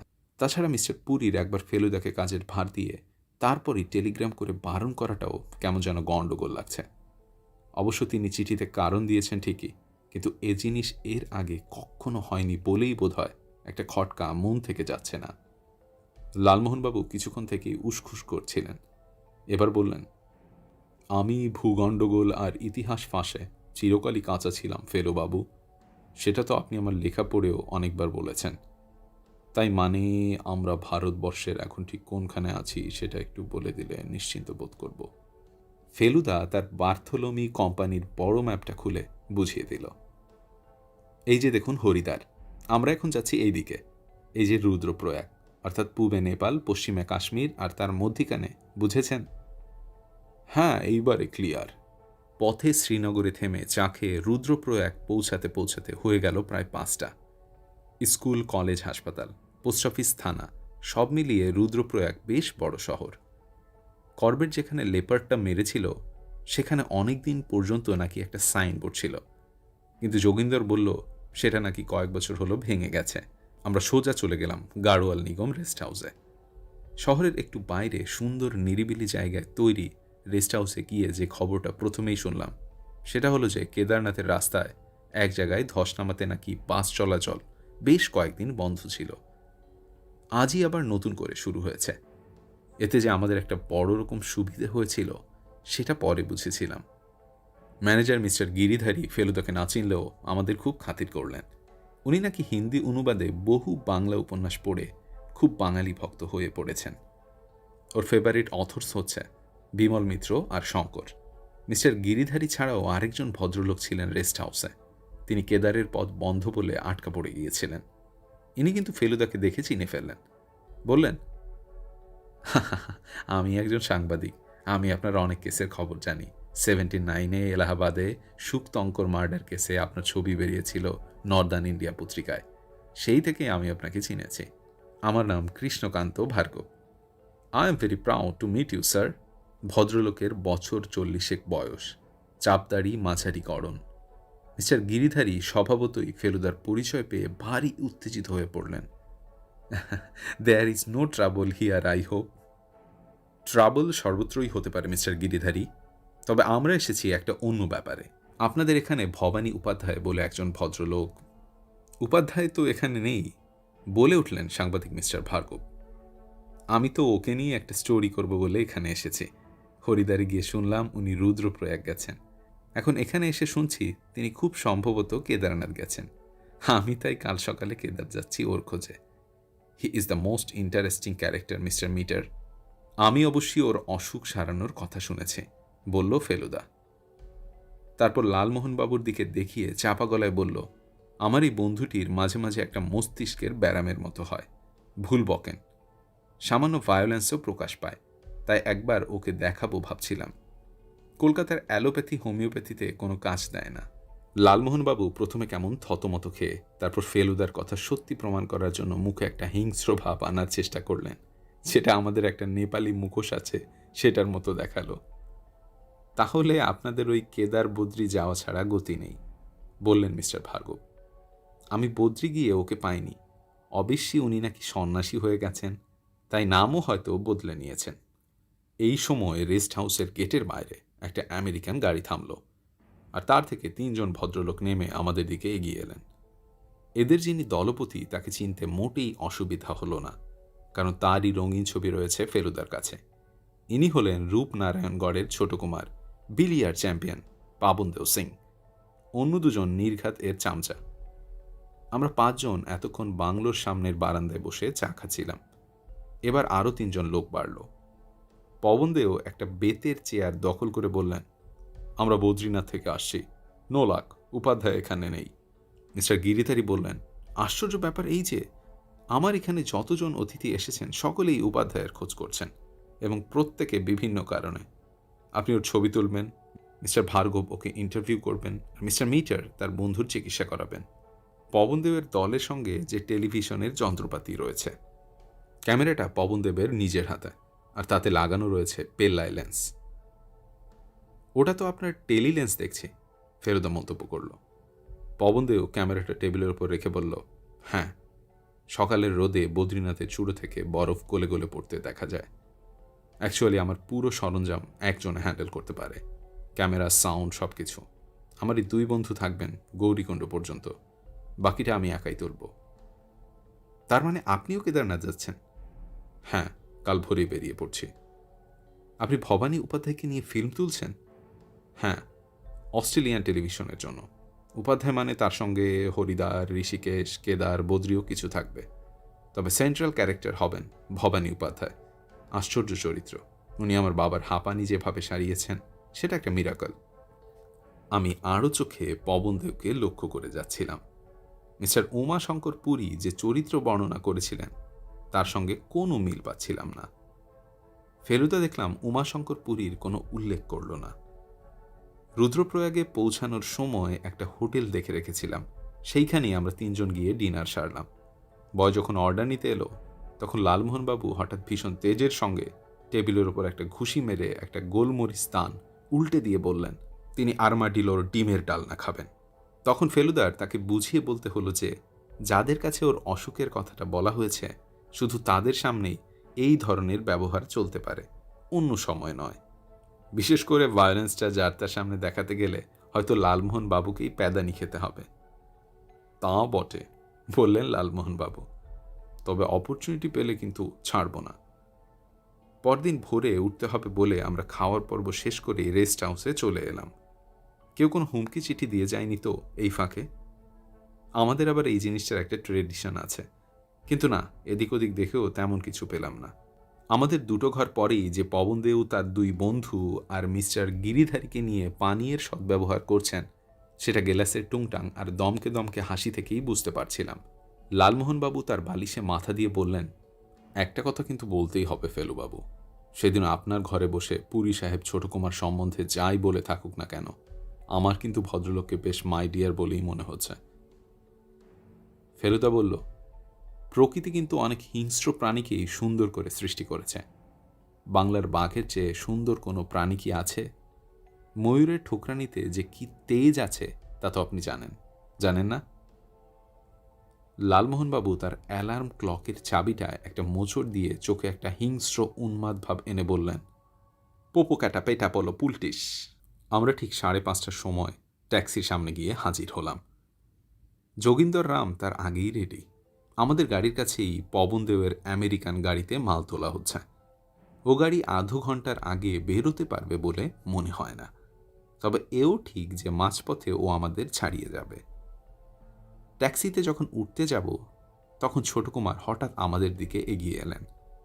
বোঝাই যাচ্ছে কিছু বলার আছে। ভদ্রলোক ফেলুদাকে উদ্দেশ্য করে বললেন, কাল রাত্রে মিস্টার গিরিধারী নেশার ঝোঁকে আপনার আসল পরিচয়টা আমাদের দিয়ে দিয়েছেন। আমি আপনাকে একটা সোজা প্রশ্ন করতে চাই। বলুন, উমাশঙ্কর কাকা কি আমার উপর চোখ রাখার জন্য আপনাকে এ কাজে বহাল করেছেন? তিনি যদি সেটা করেও থাকতেন, বলল ফেলুদা, সেটা আমি নিশ্চয়ই আপনার কাছে প্রকাশ করতাম না, কারণ সেটা নীতিবিরুদ্ধ এবং বোকামি হতো। তবে আমি আপনাকে বলেই দিচ্ছি, আসলে আমি মিস্টার পুরীর হয়ে কিছু করছি না। আমাদের এখানে আসার প্রধান উদ্দেশ্য ভ্রমণ। তবে যদি কোনো গণ্ডগোল দেখি, তাহলে গোয়েন্দা হয়ে আমার নিজেকে সংযত রাখা খুবই মুশকিল হবে। ভবানী উপাধ্যায় সম্পর্কে আমার নিজেরও একটা প্রবল কৌতূহল জেগে উঠেছে। তার একটা বিশেষ কারণ আছে, যদিও এখনও সেটা প্রকাশ করতে পারছি না। সি, এবার আমি আপনাকে একটা প্রশ্ন করতে পারি? করুন। আপনি কি আপনার ফিল্মে সেই বিখ্যাত লকেটটি দেখাতে চান? নিশ্চয়ই, অবশ্যই, সেটা যদি এখনও উপাধ্যায়ের কাছে থেকে থাকে। কিন্তু উপাধ্যায়ের কাছে যে ওরকম একটা জিনিস আছে সেটা জানাজানি হয়ে গেলে তো ওর জীবন বিপন্ন হয়ে উঠবে। এতদিন যে ব্যাপারটা গোপন ছিল সেটা আপনি প্রচার করে দেবেন। মিস্টার মিত্তির, তিনি যদি সত্যিই সন্ন্যাসী হয়ে থাকেন তাহলে তো তার আর ও জিনিসের কোনো প্রয়োজনই থাকতে পারে না। আমি ওকে বলবো একটা কোনো বড় মিউজিয়ামে ওটা দান করে দিতে। জিনিসটা 400 বছর আগে ত্রিবাঙ্কুরের রাজার ছিল, কারিগরির দিক থেকে অতুলনীয়। উনি ওটা ডোনেট করলে চিরকাল ওর নাম ওই লকেটের সঙ্গে জড়িত থাকবে। মোট কথা, ওই লকেট আমি ছবিতে দেখাচ্ছি, এবং সেখানে আপনি আশা করি কোনো বাধা দিতে চেষ্টা করবেন না। শেষের কথাটা বেশ দাপটের সঙ্গেই বলে ছোট কুমার তার গাড়িতে ফিরে গেলেন। এবার তার জায়গায় সাংবাদিক মিস্টার ভার্গব এসে বললেন, আপনারা 3 জন আছেন জানলে তো আপনাদের সঙ্গেই যাওয়া যেত। উপাধ্যায় সম্বন্ধে আমি যেসব তথ্য আবিষ্কার করেছি সেগুলো আপনাকে বলতে পারতাম। আপনার এই তথ্যের সোর্সকে? ফেলুদা জিজ্ঞেস করল। কিছু দিয়েছেন রূপনারায়ণগড়ের বড় কুমার সূর্যদেব, কিন্তু আসল তথ্য দিয়েছে রাজবাড়ির এক 80 বছরের বুড়ো বেয়ারা। আপনি কি জানেন যে রূপনারায়ণগড়ের রাজা চন্দ্রদেব সিং এর হাঁপানি উপাধ্যায় সারিয়ে দিয়েছিলেন? তাই বুঝি? আর তার জন্য রাজা তাকে ইনাম দিয়েছিলেন one of his most precious ornaments. এ খবর এতদিন ওদের ফ্যামিলির বাইরে কেউ জানত না। আপনি ভাবতে পারেন খবরের কাগজের কাছে এই ঘটনার কি দাম? আপনি তো তাহলে রাজা হয়ে যাবেন মিস্টার ভার্গব। আমি আপনাকে বলছি মিস্টার মিত্তর, এই লকেট উপাধ্যায়ের কাছে বেশি দিন থাকবে না। আপনি কি ছোট কুমারের কথায় বিশ্বাস করেন যে ও শুধু টিভি ছবি তুলতে এসেছে? আমি বলছি আপনাকে, এখানে শিগগিরই আপনার নিজের পেশার আশ্রয় নিতে হবে। তার জন্য আমি সদা প্রস্তুত, বলল ফেলুদা। মিস্টার ভার্গব চলে গেলেন। লোকটা তো ঘোড়েল আছে মশাই, বললেন লালমোহনবাবু। সাংবাদিক মাত্রেই ঘোড়েল, বলল ফেলুদা। গোয়েন্দাগিরিতে ওরাও কম যায় না। রাজবাড়ির পুরনো বেয়ারাকে জেরা করায় ও খুব বুদ্ধির পরিচয় দিয়েছে। চাকররা অনেক সময় এমন খবর রাখে যা মনিবেরা জানতেই পারে না। কিন্তু তাও কি? আমি জিজ্ঞেস করলাম। আমি বুঝতে পারছিলাম ফেলুদার মনটা খচখচ করছে। তাও যে কেন লোকটাকে দেখে অস্বস্তি লাগছে তা বুঝতে পারছি না। আমাদের গাড়ি রুদ্রপ্রয়াগ থেকে রওনা হয়ে অলোকনন্দার পাশ দিয়ে কিছু দূর গিয়ে হঠাৎ একটা টানেলে ঢুকে পড়ল। সেই টানেল থেকে যখন আবার আলোয় বেরোলাম তখন নদী পাল্টে গিয়ে হয়ে গেছে মন্দাকিনী। এটাই এখন চলবে আমাদের সঙ্গে সঙ্গে কেদার পর্যন্ত। কেদার থেকেই নাকি মন্দাকিনীর উৎপত্তি। ফেলুদার ভ্রুকুটি থেকেই বুঝতে পারছিলাম কোনো একটা কারণে ওর বিরক্ত লাগছে। এবারে ওর কথাই বুঝতে পারলাম। আমার সমস্ত রাগটা পড়ছে ওই গিরিধারী লোকটার ওপর। ও যে এত ইরেসপন্সিবল তা ভাবতে পারিনি। ছোটকুমার এখন যে কথাগুলি বললেন সেগুলি অবশ্যই ওর পক্ষে স্বাভাবিক, তবে আশ্চর্য লাগছে জেনে যে মিস্টার পুরীর সঙ্গে ওর আর দ্বিতীয়বার কোনো কথাই হয়নি। সেক্ষেত্রে মিস্টার পুরীর চিঠি টেলিগ্রাম দুটোই রহস্যজনক হয়ে উঠছে। অবশ্যই সবই নির্ভর করছে কে সত্যি বলছে কে মিথ্যে বলছে তার উপর। মোট কথা, কেস ড্রপ করলেও এখানে আসার সিদ্ধান্ত যে ড্রপ করেনি সেটা খুব ভাগ্যের কথা। গৌরীকুণ্ড রুদ্রপ্রয়াগ থেকে 80 কিলোমিটার হলেও এত চড়াই উতরাই আর এত ঘোর প্যাচের রাস্তা যেতে বেশ সময় লাগে। পথে 3টে শহর পড়ে। 30 কিলোমিটারের মাথায় অগস্ত্যমণি, হাইট আন্দাজ 900 মিটার। সেখান থেকে 9 কিলোমিটার দূরে গুপ্তকাশী, যদিও হাইট এইটুকুর মধ্যে বেড়ে যাচ্ছে ডবল। গুপ্তকাশী থেকে সোনপ্রয়াগ, যেখানে সোনগঙ্গা মন্দাকিনীর সঙ্গে এসে মিশেছে। এই সোনপ্রয়াগ থেকে 8 কিলোমিটার দূরে হলো গৌরীকুণ্ড, যদিও সেখানে গিয়ে হাইট হয়ে যাচ্ছে 2000 মিটার। আমাদের গরম জামা যাতে প্রয়োজন হলে সহজেই বার করে নেওয়া যায় তার ব্যবস্থা আমরা করে নিয়েছিলাম। বড় সুটকেস জাতীয় মাল আমাদের সঙ্গে যা ছিল তা সবই গাড়োয়াল নিগম রেস্ট হাউসের লকারে রেখে দিয়ে এসেছি। ফেরার সময় আবার নিয়ে যাব। লালমোহনবাবুর টাকের জন্য উনি এর মধ্যেই টুপি পরে নিয়েছেন, যদিও আমাদের বাঙালি মাংকি ক্যাপ না, রাজস্থান থেকে কেনা কান ঢাকা পশমের লাইনিং দেওয়া স্মার্ট চামড়ার টুপি। অগস্ত্যমণি পৌঁছে গাড়ি থামিয়ে যখন আমরা গরম জামা পরছি তখন আমাদের পাশ দিয়ে বেরিয়ে গেল পবনদেবের আমেরিকান ট্যুরার। ছোট কুমার জানালা দিয়ে হাত বাড়িয়ে ওয়েব করাতে ফেলুদাকেও হাত নাড়াতে হলো। আমরা শীতের সঙ্গে লড়াই করবার জন্য তৈরি হয়ে আবার রওনা দিলাম। বায়ে মন্দাকিনী একবার আমাদের পাশে চলে আসছে, আবার পরক্ষণেই নেমে যাচ্ছে সেই খাদের একেবারে নিচে। নদীর শব্দ ছাপিয়ে শোনা যাচ্ছে লালমোহনবাবুর সুর করে বলা, ওরে তোরা কি জানিস কেউ, জলে কেন এত ওঠে ঢেউ। আমার দৃঢ় বিশ্বাস উনি পুরো কবিতাটার কেবলমাত্র ওই দুটো লাইনই জানেন। শেষে ফেলুদা আর থাকতে না পেরে লাইন যোগ করতে শুরু করে দিল। ওরে তোরা কি জানিস কেউ, কেন বাঘ এলে ডাকে ফেউ। ওরে তোরা কি শুনিস কেউ, কুকুরের ঘেউ ঘেউ, খোকা কাঁদে ভেউ ভেউ। সুপ্তকাশী যখন পৌঁছলাম তখন বেজেছে 10টা। এখানে একটা চায়ের দোকান দেখে থামতে হলো। যাকে ব্রেকফাস্ট বলে সেটা সকালে হয়নি, কাজেই খিদেটা ভালোই হয়েছিল। গরম গরম জিলিপি, কচুরি আর চা খেয়ে দিব্যি ব্রেকফাস্ট হয়ে গেল। যোগিন্দরের এক ভাই কাছেই থাকে, সে বলল তার সঙ্গে 5 মিনিটের জন্য দেখা করে আসছে। সেই ফাঁকে লালমোহনবাবু চন্দ্রশেখর মহাদেব আর অর্ধনারীশ্বরের মন্দিরগুলো দেখতে গেলেন। গুপ্তকাশী থেকে পাহাড়ের ওপর দেখা যায় উখি মঠ। নভেম্বর থেকে এপ্রিল পর্যন্ত কেদারের পথ যখন বরফের জন্য বন্ধ থাকে, তখন কেদারেশ্বরের পুজো এই উখি মঠেই হয়ে থাকে। লালমোহনবাবু মন্দির দেখে ফিরে এলেন, কিন্তু যোগিন্দরের ফেরার নাম নেই। ফেলুদার আমি ব্যস্তভাবে এদিক ওদিক দেখছি। এমন সময় দেখি ছোট কুমারের গাড়ি আসছে। ওরা আমাদের পেরিয়ে গিয়ে আবার পিছিয়ে পড়ল কেন? আমাদের দেখে গাড়ি থামিয়ে কুমার নেমে এলেন, বললেন গুপ্তকাশী থেকে নাকি কেদার ও বদ্রী দুটো চূড়োরই ভিউ পাওয়া যায়।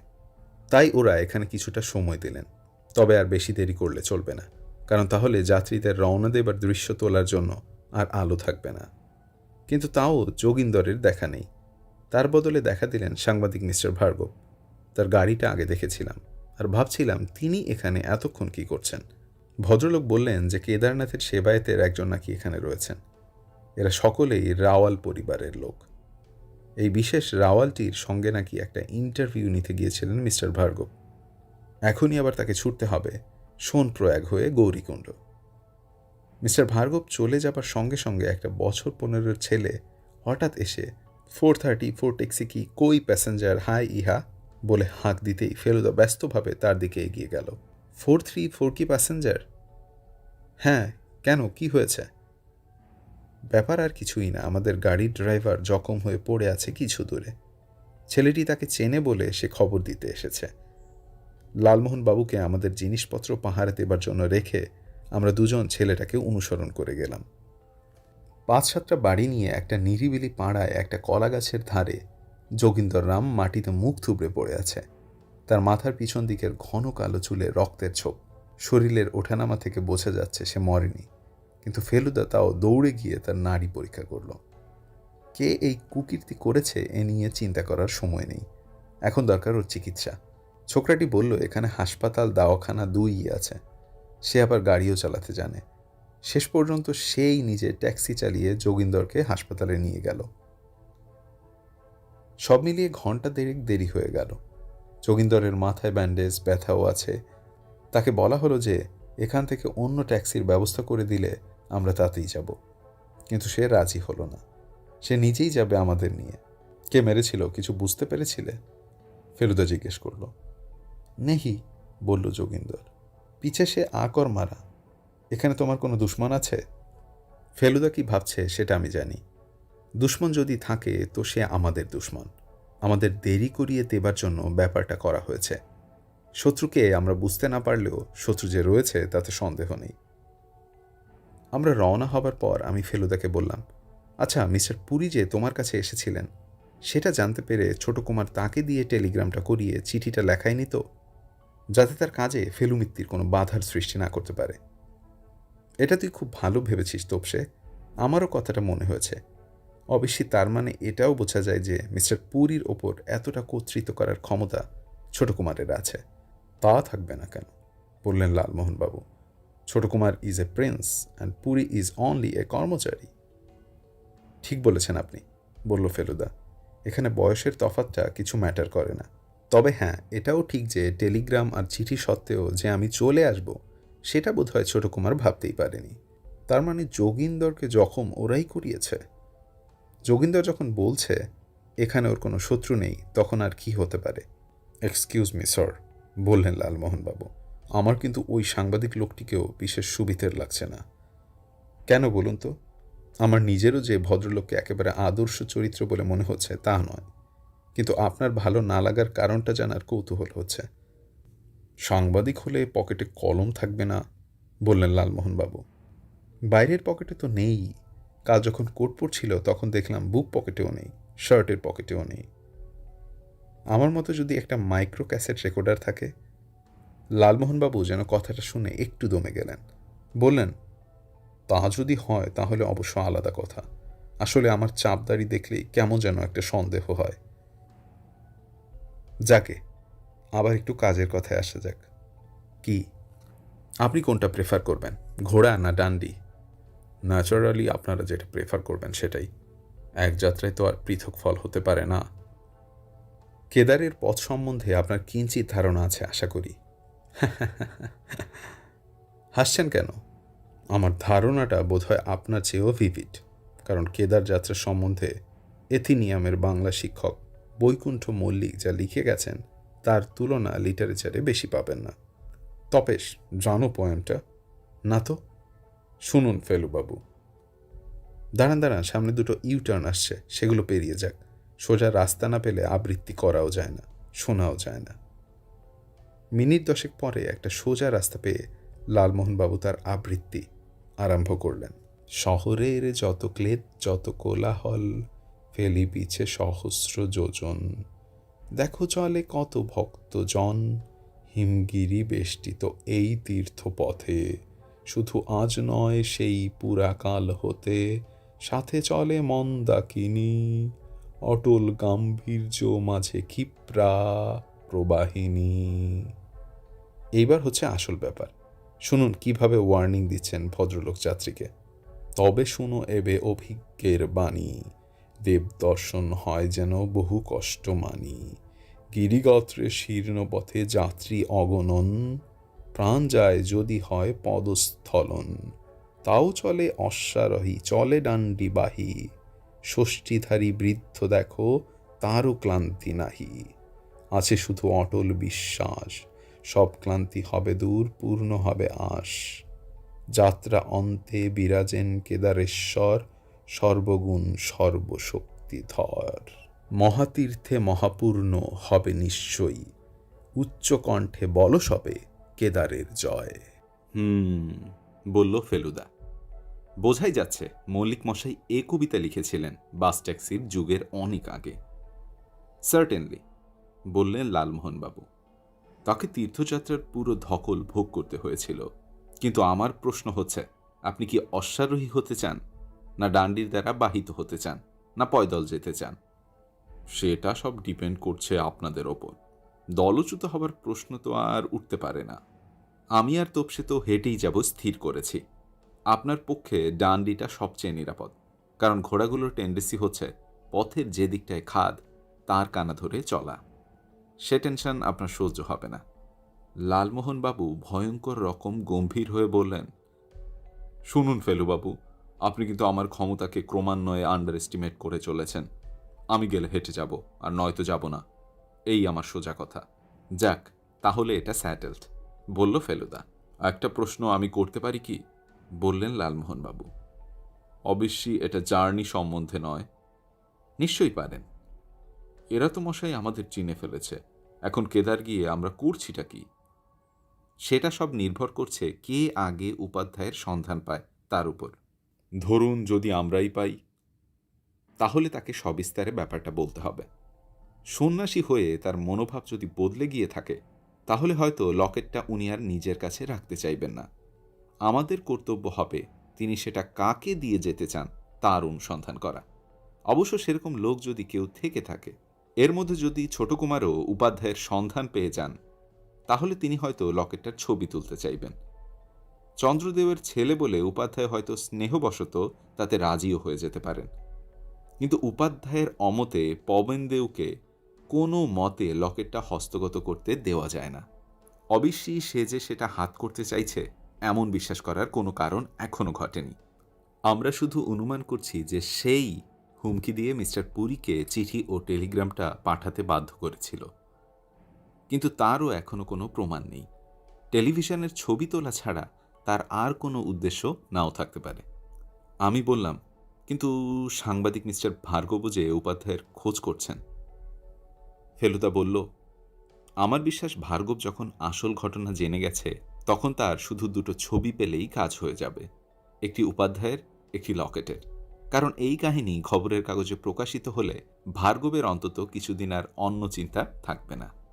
ইতিমধ্যে আমাদের গাড়িটা কিন্তু অত্যন্ত বেয়ারা রকম চড়াই উঠে 10,000 ফুট বা 3,500 মিটারের ওপর পৌঁছে গেল। অন্তত যোগিন্দর তাই বলল, আর সেই সঙ্গে বাইরের কনকনে শীতেও তার প্রমাণ পেলাম। এখন মাঝে মাঝে বরফের পাহাড়ের চূড়ও দেখা যাচ্ছে, কিন্তু কোনটা যে কোন শৃঙ্গ তা বুঝতে পারছি না। মিনিট 15-র মধ্যেই গৌরীকুণ্ড পৌঁছে যাওয়া উচিত। ঘড়ি বলছে 5:15।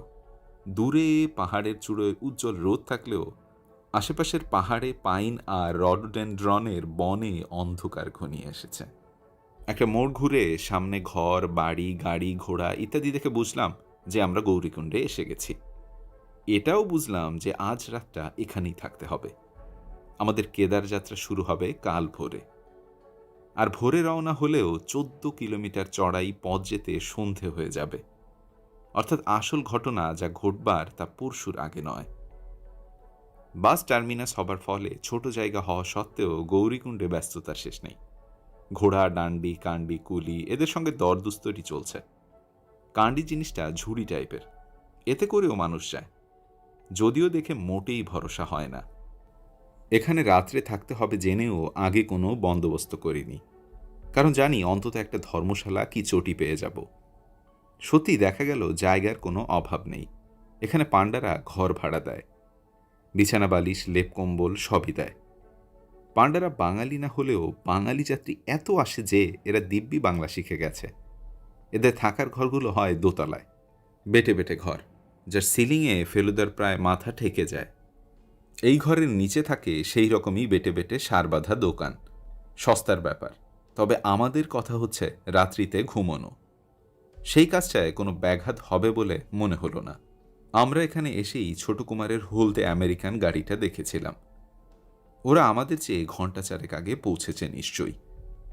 অর্থাৎ দুপুরে ঘোড়া নিয়ে রওনা করে রাত্রিরের মধ্যে পৌঁছে যাবে। তার মানে কেদারে একটা পুরো দিনেরও বেশি সময় পাচ্ছে ছোট কুমার।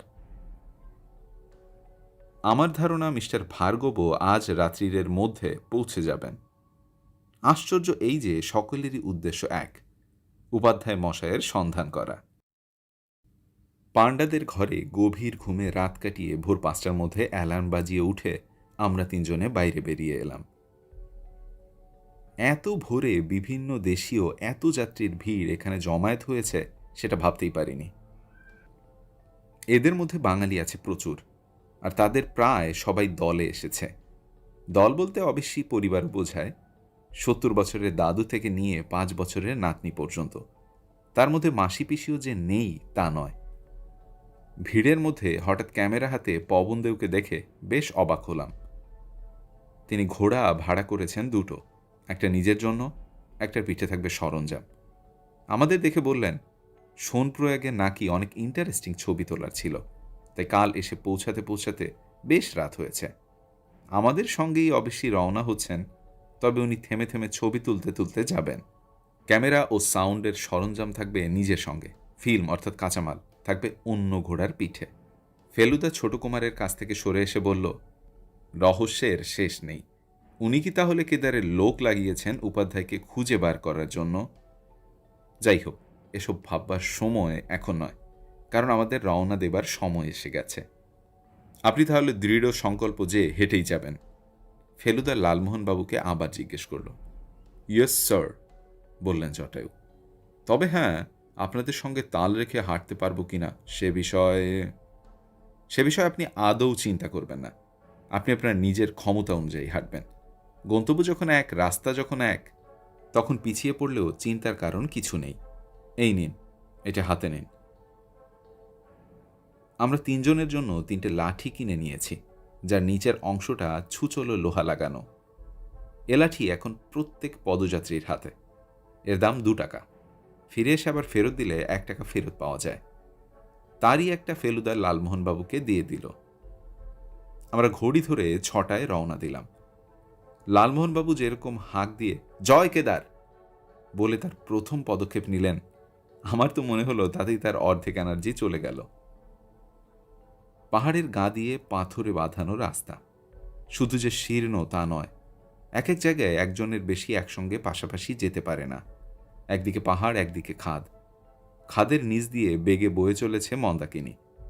দুদিকেই মাঝে মাঝে বড় বড় গাছ থাকার ফলে যাত্রীদের মাথার উপর একটা চাঁদোয়ার সৃষ্টি হয়েছে। তবে বেশিরভাগ অংশেই গাছপালা নেই, খালি শুকনো ঘাস আর পাথর। পায়ে যারা হাঁটছে তাদের মুশকিল হচ্ছে কি, অশ্বারোহী আর ডান্ডিবাহীদের জন্য প্রায়ই তাদের পাশ দিতে হচ্ছে। এখানে নিয়মটা হচ্ছে কি, সবসময় পাহাড়ের গা ঘেঁষে পাশ দেওয়া। খাদের দিকটায় গিয়ে পাশ দিতে গেলে পদস্খলনের সমূহ সম্ভাবনা। যোগব্যায়াম করি বলে বোধহয় আমাদের দুজনের খুব একটা কষ্ট হচ্ছিল না। লালমোহনবাবুর পক্ষে ব্যাপারটা যোগব্যায়াম করি বলে বোধহয় আমাদের দুজনের খুব একটা কষ্ট হচ্ছিল না। লালমোহনবাবুর পক্ষে ব্যাপারটা খুব শ্রম সাপেক্ষ হলেও উনি প্রাণপণ চেষ্টা করছিলেন সেটা যেন বাইরে প্রকাশ না পায়। চড়াই ওঠার সময় তো কথা বলা যায় না। এরপর খানিকটা সমতল রাস্তায় আমাদের কাছাকাছি পেয়ে বললেন, তেনজিং নোরকের মহত্বটা কোথায় সেটা এখন বুঝতে পারছি। মিনিট 20 চলার পর একটা ঘটনা ঘটল, যেটা আমাদের কেদার পৌঁছানোটা আরও আধো ঘন্টা পিছিয়ে দিল। একটা বেশ বড় পাথরের খণ্ড পাহাড়ের গা দিয়ে হঠাৎ গড়িয়ে এলো সোজা ফেলুদার দিকে। ব্যাপারটা সম্বন্ধে সচেতন হতে যে কয়েকটা মুহূর্ত গেল তাতেই কিছুটা ড্যামেজ হয়ে গেল।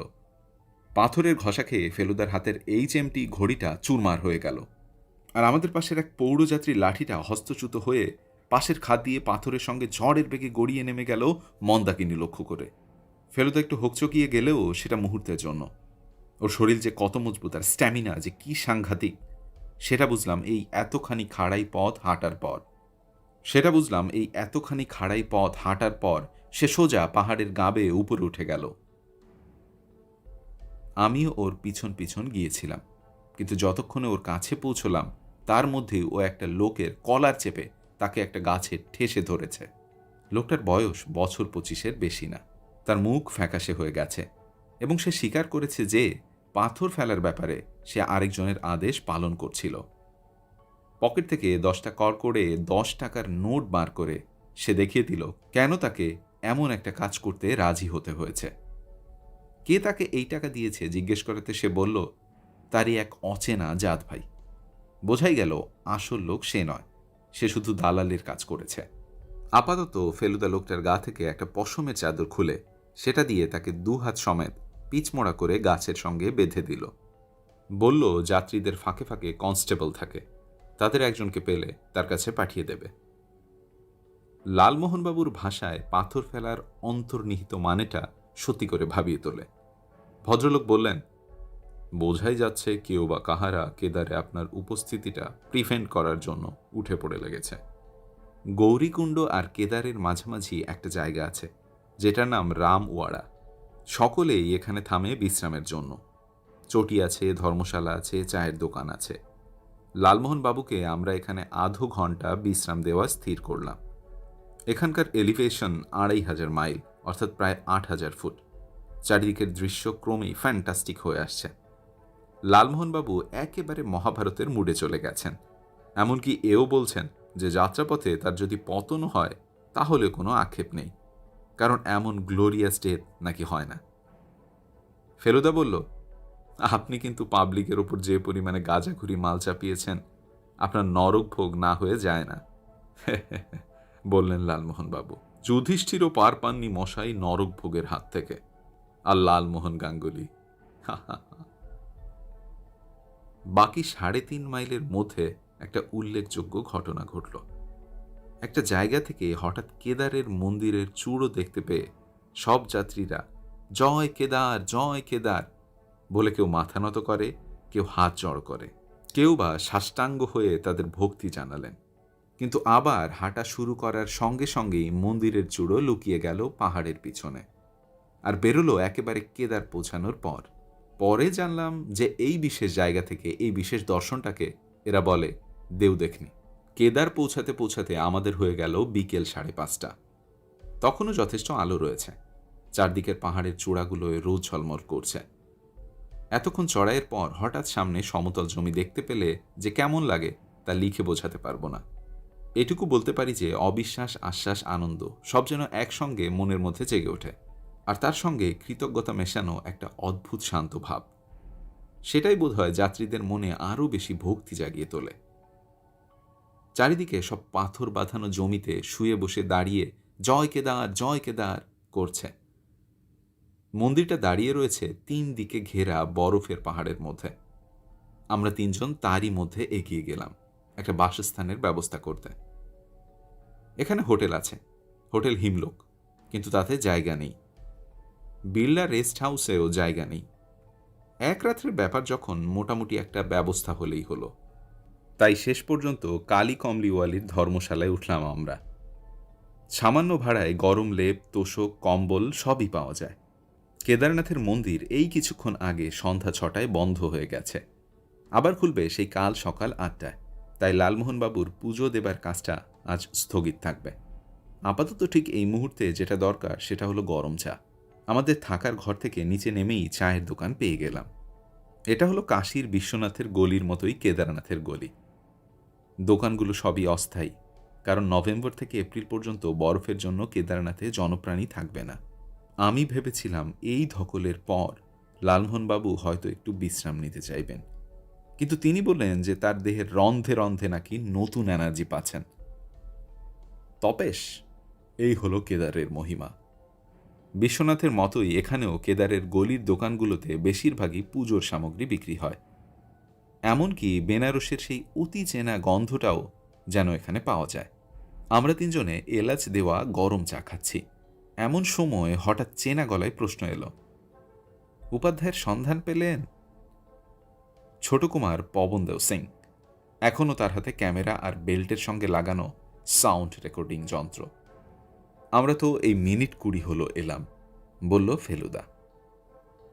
আমি এসেছি 2:30, বলল পবনদেও। যেটুকু জেনেছি তিনি এখন পুরোপুরি সাধুই হয়ে গেছেন। চেহারাটাও সাধুরই মতন। বুঝে দেখুন, এখানে এত সাধুর মধ্যে তাকে খুঁজে বার করা কত কঠিন। একটা ব্যাপার সম্বন্ধে আমি শিওর, তিনি নাম বদলেছেন। উপাধ্যায় বলে এখানে কেউ কাউকে চেনে না। দেখুন চেষ্টা করে, বলল ফেলুদা। আমরাও খুঁজছি। পবনদেও চলে গেলেন। লোকটা আমার কাছে এখনো রহস্য রয়ে গেল। আমরা চা শেষ করে উঠে কয়েক পা এগিয়েছি, এমন সময় আরেকটা চেনা কণ্ঠে বাংলায় একটা প্রশ্ন এলো, এই যে এসে পড়েছেন, কেমন, আসা সার্থক কিনা বলুন। আমাদের ট্রেনের আলাপি মাখনলাল মজুমদার। 16 আনা সার্থক, বলল ফেলুদা। আমাদের ঘোর এখনো কাটেনি। হরিদারের কাজ হলো? হয়নি বলেই তো এখানে এলাম, একজনের সন্ধান করে বেড়াচ্ছি। আগে ছিলেন হরিদারে, সেখানে গিয়ে শুনি তিনি চলে গেছেন রুদ্রপ্রয়াগ, আবার রুদ্রপ্রয়াগে গিয়ে শুনি কেদারনাথ। কার কথা বলছেন বলুন তো? ভবানী উপাধ্যায় বলে এক ভদ্রলোক। মাখনবাবুর চোখ কপালে উঠে গেল। ভবানী? ভবানীর খোঁজ করছেন আপনারা? আর সে কথা একদিন আমাকে বলেননি। আপনি তাকে চেনেন নাকি? চিনি মানে 7 বছর থেকে চিনি। আমার পেটের আলসার সারিয়ে দিয়েছিল এক বড়িতে। তারপর হরিদার ছাড়ার কিছুদিন আগেও আমার সঙ্গে দেখা করেছে। একটা বৈরাগ্য লক্ষ্য করেছিলাম ওর মধ্যে। বললে রুদ্রপ্রয়াগ যাবে। আমি বললাম বাস রুট হয়ে রুদ্রপ্রয়াগ, আর এখন সে জিনিস নেই। তুমি জপতপ করতে চাও তো সোজা কেদার চলে যাও। বোধহয় একটা দোটানার মধ্যে পড়েছিল, তাই কিছুদিন রুদ্রপ্রয়াগ থেকে যায়, কিন্তু এখন সে এখানেই। সে তো বুঝলাম, কিন্তু কোথায়? শহরের মধ্যে তাকে পাবেন না ভাই, সে এখন গুহাবাসী। চোরাবালিতাল নাম শুনেছেন, যাকে এখন গান্ধী সরোবর বলা হয়? হ্যাঁ হ্যাঁ, শুনেছি বটে। এই চোরাবালিতাল থেকে মন্দাকিনী নদীর উৎপত্তি। কেদারনাথের পিছন দিয়ে পাথর আর বরফের উপর দিয়ে মাইল 3 যেতে হবে। হ্রদের ধারে একটা গুহায় বাস করে ভবানী। উপাধ্যায় অংশটা তার নাম থেকে উবে গেছে। এখন সে ভবানী বাবা, একা থাকে, কাছে পিঠে আর কেউ থাকে না। কাল সকালে আপনারা চেষ্টা করে দেখতে পারেন। আপনার সঙ্গে এবার দেখা হয়েছে? না, তবে স্থানীয় লোকের কাছে খবর পেয়েছি। ফলমূলের জন্য তাকে বাজারে আসতে হয় মাঝে মাঝে। আপনি আমাদের অশেষ উপকার করলেন মিস্টার মজুমদার, কিন্তু তার অতীতের ইতিহাস কি এখানে কেউ জানে? তা তো জানতেই পারে, বললেন মাখনবাবু, কারণ সে তো চিকিৎসা এখনো সম্পূর্ণ ছাড়েনি। এই কেদারনাথের মহান্তই তো বলছিলেন যে ভবানী সম্প্রতি নাকি একটা ছেলের পোলিও সারিয়ে দিয়েছে। তবে আমার ধারণা সে কিছুদিনের মধ্যে আর চিকিৎসা করবে না, পুরোপুরি সন্ন্যাসী বনে যাবে। একটা শেষ প্রশ্ন, বলল ফেলুদা, ভদ্রলোক কোন দেশী তা আপনি জানেন? এ বিষয়ে তো তাকে কোনোদিন জিজ্ঞেস করিনি, তবে সে আমার সঙ্গে সবসময় হিন্দিতেই কথা বলেছে, ভালো হিন্দি, তাতে অন্য কোনো প্রদেশের ছাপ পায়নি কখনো। মাখনবাবু চলে গেলেন। লালমোহনবাবু ইতিমধ্যে আমাদের দল থেকে একটু দূরে সরে গিয়ে কার সঙ্গে যেন কথা বলছিলেন। এবার এগিয়ে এসে বললেন, বিড়লা গেস্ট হাউস থেকে আমাদের তলব পড়েছে। কে ডাকছে? প্রশ্ন করল ফেলুদা। একটি বেটে ভদ্রলোক এগিয়ে এসে বললেন, মিস্টার সিংহানিয়া। ফেলুদার ভুরু কুঁচকে গেল। আমাদের দিকে ফিরে চাপা গলায় বলল, মনে হচ্ছে এই সিংহানিয়াই এক ভদ্রলোককে সঙ্গে নিয়ে হরিদ্বার গিয়েছিলেন উপাধ্যায়ের সঙ্গে দেখা করতে।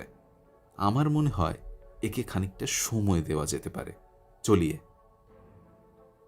যদিও চারিদিকে অনেকগুলো বরফের পাহাড়ের চূড়োতে এখনো রোদ রয়েছে, তার কোনোটা সোনালি, কোনোটা লাল, কোনোটা গোলাপি। কেদার শহরের ওপর অন্ধকার নেমে এসেছে। বিড়লা গেস্ট হাউস কেদারনাথের মন্দিরের পাশেই। কাজেই আমরা 3 মিনিটের মধ্যেই পৌঁছে গেলাম। দেখে মনে হলো এখানে হয়তো এটাই থাকবার সবচেয়ে ভালো জায়গা, অন্তত পরিচ্ছন্নতার দিক দিয়ে তো বটেই। খাবারের কথা জানি না। খাবারের ব্যাপারে এমনিতেও শুনছি এখানে আলু ছাড়া আর বিশেষ কিছুই পাওয়া যায় না। বেটে লোকটা আমাদের আগে আগে পথ দেখিয়ে বিড়লা গেস্ট হাউসের দোতলায় একটা ঘরে নিয়ে বেটে লোকটা আমাদের আগে আগে পথ দেখিয়ে বিড়লা গেস্ট হাউসের দোতলায় একটা ঘরে নিয়ে গিয়ে হাজির করল। বেশ বড় ঘর, চারিদিকে 4টা গদি পাতা, মাথার ওপর একটা ঝুলন্ত লোহার ডান্ডা থেকে বেরোনো 3টি ডালে টিম টিম করে 3টি বাল্ব জ্বলছে। কেদারনাথে ইলেকট্রিসিটি আছে বটে, কিন্তু আলোর কোনো তেজ নেই। আমরা মিনিট খানেক অপেক্ষা করতে যিনি আমাদের আহ্বান করেছিলেন তার আবির্ভাব হলো। যা ভাবা যায় সেটা যখন না হয়, তখন মনের অবস্থাটা আবার স্বাভাবিক হতে বেশ কিছুটা সময় লাগে। সিংহানিয়ার নামটার সঙ্গে সিংহের মিল আছে বলে বোধহয় ব্যক্তিত্ব সম্পন্ন কাউকে আশা করেছিলাম। যিনি এলেন তার মাঝারি গড়ন, মেজাজে মাঝারি গাম্ভীর্য, গলার স্বর সরুও নয় মোটাও নয়, শুধু একটা মোটা পাকানো গোফে বলা যায় কিছুটা ভারিক্কি ভাব এসেছে। মাই নেম ইজ সিংহানিয়া, বললেন ভদ্রলোক, প্লিজ সিট ডাউন। আমরা 3 জনে 2টো গদিতে ভাগাভাগি করে বসলাম। সিংহানিয়া বসলেন 3য় গদিতে সোজা আমাদের দিকে মুখ করে। কথা হলো ইংরেজি হিন্দি মিলিয়ে। সিংহানিয়া বললেন, আপনার খ্যাতির সঙ্গে আমি পরিচিত মিস্টার মিটার, কিন্তু আলাপ হবার সৌভাগ্য হয়নি। ফেলুদা বলল, বিপদে না পড়লে তো আর আমার ডাক পড়ে না, তাই আলাপ হবার সুযোগও হয় না। আমি অবশ্যই আপনাকে বিপদে পড়ে ডাকিনি। তা জানি, বলল ফেলুদা, আপনার নামও কিন্তু আমি শুনেছি। অবশ্যই সিংহানিয়া তো অনেক আছে, কাজী যার নাম শুনেছি তিনি আপনি কিনা বলতে পারবো না। I am very interested to know আপনি কিভাবে আমার নাম শুনলেন। আপনি হরিদ্বার গিয়েছিলেন কখনো? সার্টেনলি। সেখানে ভবানী উপাধ্যায় বলে একজনের সঙ্গে দেখা করেছিলেন? করেছিলাম বই কি, কিন্তু আপনি সেটা কি করে জানলেন? উপাধ্যায়ের বাড়িওয়ালা আমাকে বলেছিলেন যে মিস্টার সিংহানিয়া এবং আরেকটি ভদ্রলোক উপাধ্যায়ের সঙ্গে দেখা করতে এসেছিলেন। আর কিছু বলেননি? বলেছিলেন যে উপাধ্যায়কে নাকি আপনি লোভে ফেলে দিয়েছিলেন, কিন্তু উপাধ্যায় সেটা কাটিয়ে ওঠে। What a strange man this Upadhyay. আমি এমন লোক আর দ্বিতীয় দেখিনি। ভেবে দেখুন মিস্টার মিটার, লোকটার রোজগার মাসে 500 টাকার বেশি নয়, কারণ গরিবদের সে বিনা পয়সায় চিকিৎসা করে। সেই লোককে আমি 5 লাখ টাকা অফার করলাম। আপনি জানেন বোধ হয় যে ওর কাছে একটা অত্যন্ত ভ্যালুয়েবল লকেট আছে। খুব সম্ভবত এককালে সেটা ট্র্যাভাঙ্কোরের মহারাজার ছিল। সে তো জানি, কিন্তু আমার জানার কৌতূহল হচ্ছে আপনি এই লকেটের খবরটা জানলেন কি করে? ওটা তো রাজার 5-6 জন খুব কাছের লোক ছাড়া আর কারোর কাছে প্রচার হয়নি। আমি খবরটা জেনেছিলাম সেই কাছের লোকের একজনের কাছ থেকেই। আমার জুয়েলারির ব্যবসা আছে দিল্লিতে। আমার কাছে এই লকেটের খবর আনে রূপনারায়ণগড়ের ম্যানেজার মিস্টার পুরীর ছেলে দেবীশঙ্কর পুরী। সে আমাকে লকেটটা কিনতে বলে। ন্যাচারালি হি এক্সপেক্টেড এ পার্সেন্টেজ। আমরা গেলাম হরিদ্বার। উপাধ্যায় রিফিউজ করলেন। পুরীর উৎসাহ চলে গেল। কিন্তু আমি ওটা কেনার লোভ ছাড়তে পারছি না। আমার মনে হয় এখন চেষ্টা করলে হয়তো পাওয়া যাবে। তখন তিনি ডাক্তারি করছিলেন, লোকের সেবা করছিলেন। এখন হি ইজ এ সন্ন্যাসী। একজন গৃহত্যাগী সন্ন্যাসীর ওই রকম একটা পার্থিব সম্পদের ওপর কোনো আসক্তি থাকবে, এটা ভাবতে একটু অদ্ভুত লাগছে না? আমি চাই ওকে আরেকবার অ্যাপ্রোচ করতে। বেশ তো, করুন না। That is impossible mister Mitter. কেন? উনি এমন জায়গায় থাকেন সেখানে আমার পক্ষে যাওয়া অসম্ভব। আমি আপনাকে একটা কথা জিজ্ঞেস করতে পারি? করুন। Why are you here? প্রধানত ভ্রমণের উদ্দেশ্যে। তবে আমার উপাধ্যায় লোকটার ওপর একটা শ্রদ্ধা রয়েছে। তার যদি কোনো অনিষ্ট হচ্ছে দেখি, তাহলে কিন্তু আমি বাধা দেব। You are acting as a free agent. আপনাকে কেউ এমপ্লয় করেনি? না। আপনি আমার হয়ে কাজ করবেন? কি কাজ? আপনি উপাধ্যায়ের সঙ্গে দেখা করে তাকে বুঝিয়ে বলে লকেটটা এনে দিন। আমি আপনাকে 5 লাখের 10% দেব। উনি যদি নিজে টাকা না নেন, তাহলে ওর যদি কোনো উত্তরাধিকারী থাকে তাকে আমি টাকাটা দেব। কিন্তু এই লকেট সম্বন্ধে ইন্টারেস্টেড কয়েকজন এখানে রয়েছে, আপনি জানেন সেটা। রূপনারায়ণগড়ের ছোট কুমার তো? আপনি জানেন? জানতাম না। আজ বিকেলেই ভার্গব বলে এক সাংবাদিক এসেছিল। কেদারে এসেও যে সাংবাদিকদের উৎপাত সহ্য করতে হবে সেটা ভাবিনি। যাই হোক, সেই খবরটা দিল। কিন্তু ছোট কুমার তো ফিল্ম তুলতে এসেছে। জানি, কিন্তু তাতে উপাধ্যায় আর লকেটের একটা বড় ভূমিকা আছে। সিংহানিয়ার চেহারাটা এবার একটা ইঁদুরের মতো হয়ে গেল। সে হাত জোড় করে বলল, দোহাই mister Mitter, please help me. আপনি ভার্গবকে এসব নিয়ে কিছু বলেননি তো? পাগল, আমি বলেছি তীর্থ করতে এসেছি। কেদারে আসার আর কোনো কারণ থাকার দরকার আছে কি? ভার্গব লোকটাও উপাধ্যায় সম্বন্ধে ইন্টারেস্টেড, তবে খবরের কাগজের খোরাক হিসেবে। আপনি কিন্তু এখন আমার কথার উত্তর দেননি। মিস্টার সিংহানিয়া, আমি এইটুকু বলতে পারি যে আপনার প্রস্তাব আমি উপাধ্যায়কে জানাবো। তবে আমার ধারণা যে তিনি যদি লকেটটা নিজে না রাখেন, তবে সেটা হয়তো অন্য কাউকে দিয়ে যেতে চাইবেন। কাজেই এখন কোনো পাকাপাকি কথা বলার দরকার নেই। তখন অবস্থা বুঝে ব্যবস্থা হবে, কেমন? Very good. বাইরে রাত। কেদার শহর ঝিমিয়ে পড়েছে। বাড়ির বাতি, রাস্তার বাতি, দোকানের বাতি সবই যেন ধুকছে।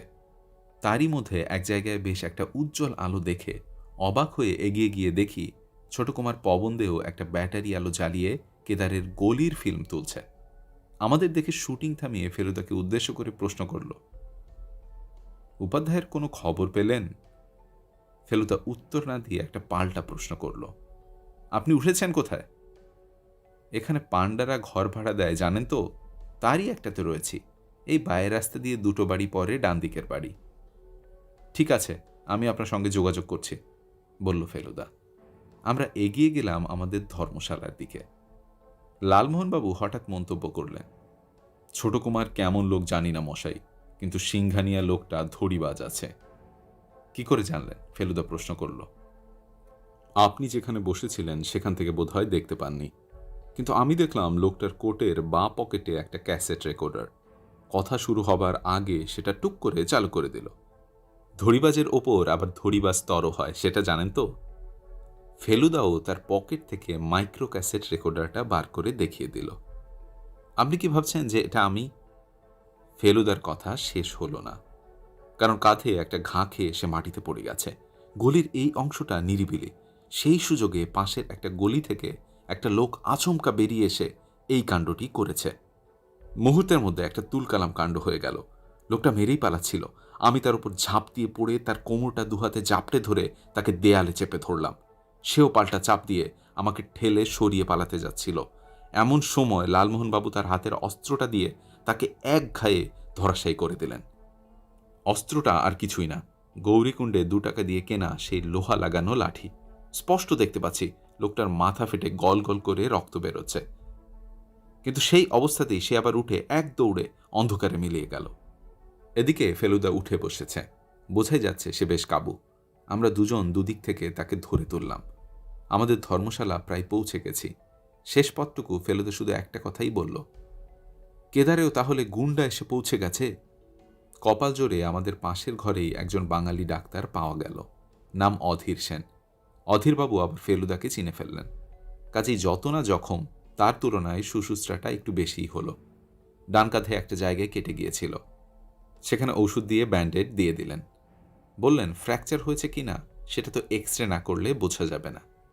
ফেলুদা বলল, ফ্র্যাকচারই হোক আর যাই হোক আমাকে বিছানায় শুইয়ে রাখতে পারবেন না, এটা আগে থেকেই বলে দিলাম।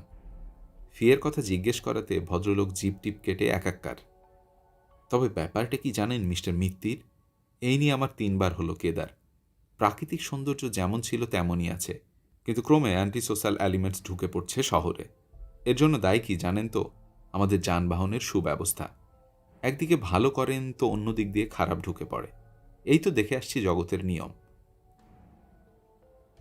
কালী কমলির ম্যানেজার নিজের বুদ্ধি খাটিয়েই এখানকার পুলিশকে খবর দিয়ে আনিয়ে নিয়েছিলেন। ফেলুদা তার সঙ্গে বেশ কিছুক্ষণ ধরে কথা বলল।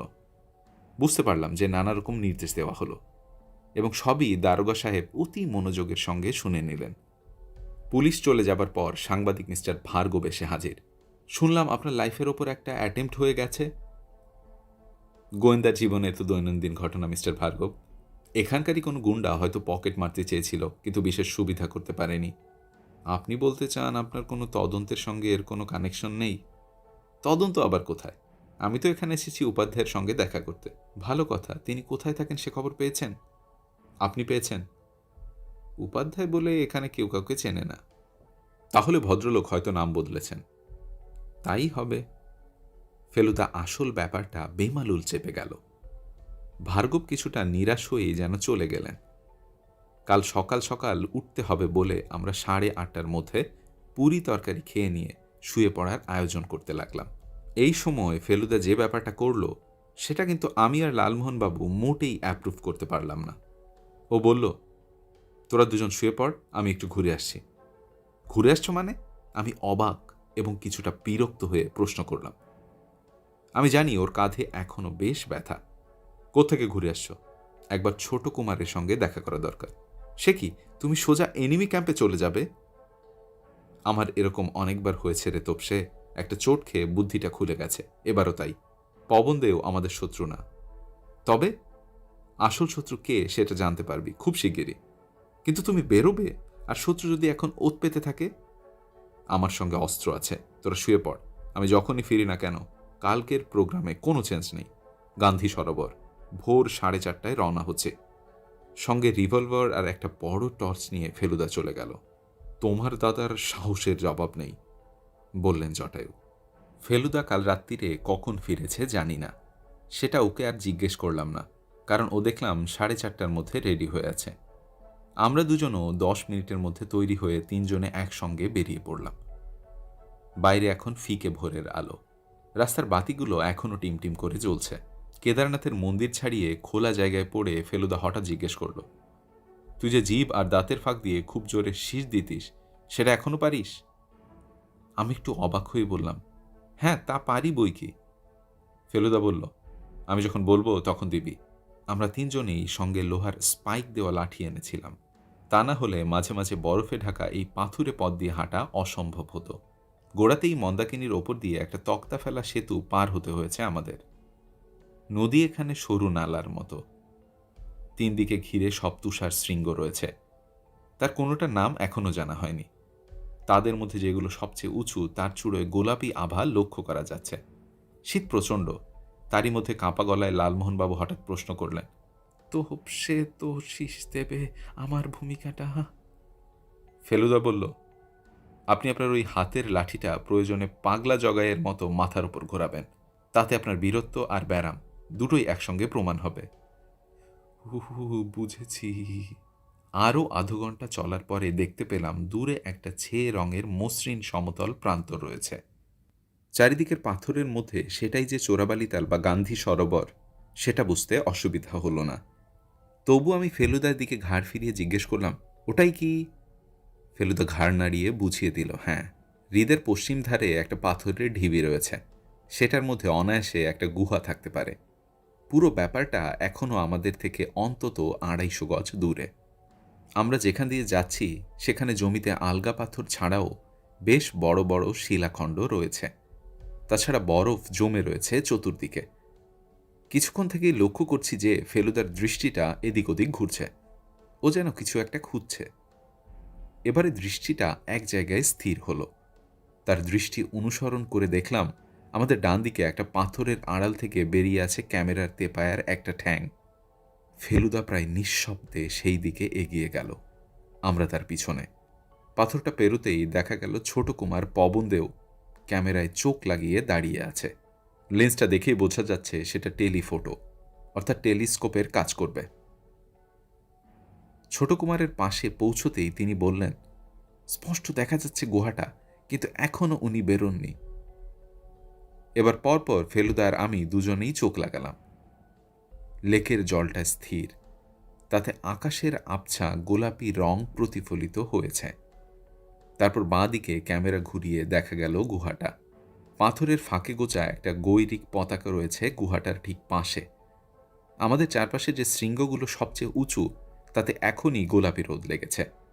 পূবে একটা উঁচু শৃঙ্গ, তার পিছনে আকাশের লাল রং দেখে মনে হচ্ছে সূর্যটা ওখান দিয়ে উঠবে।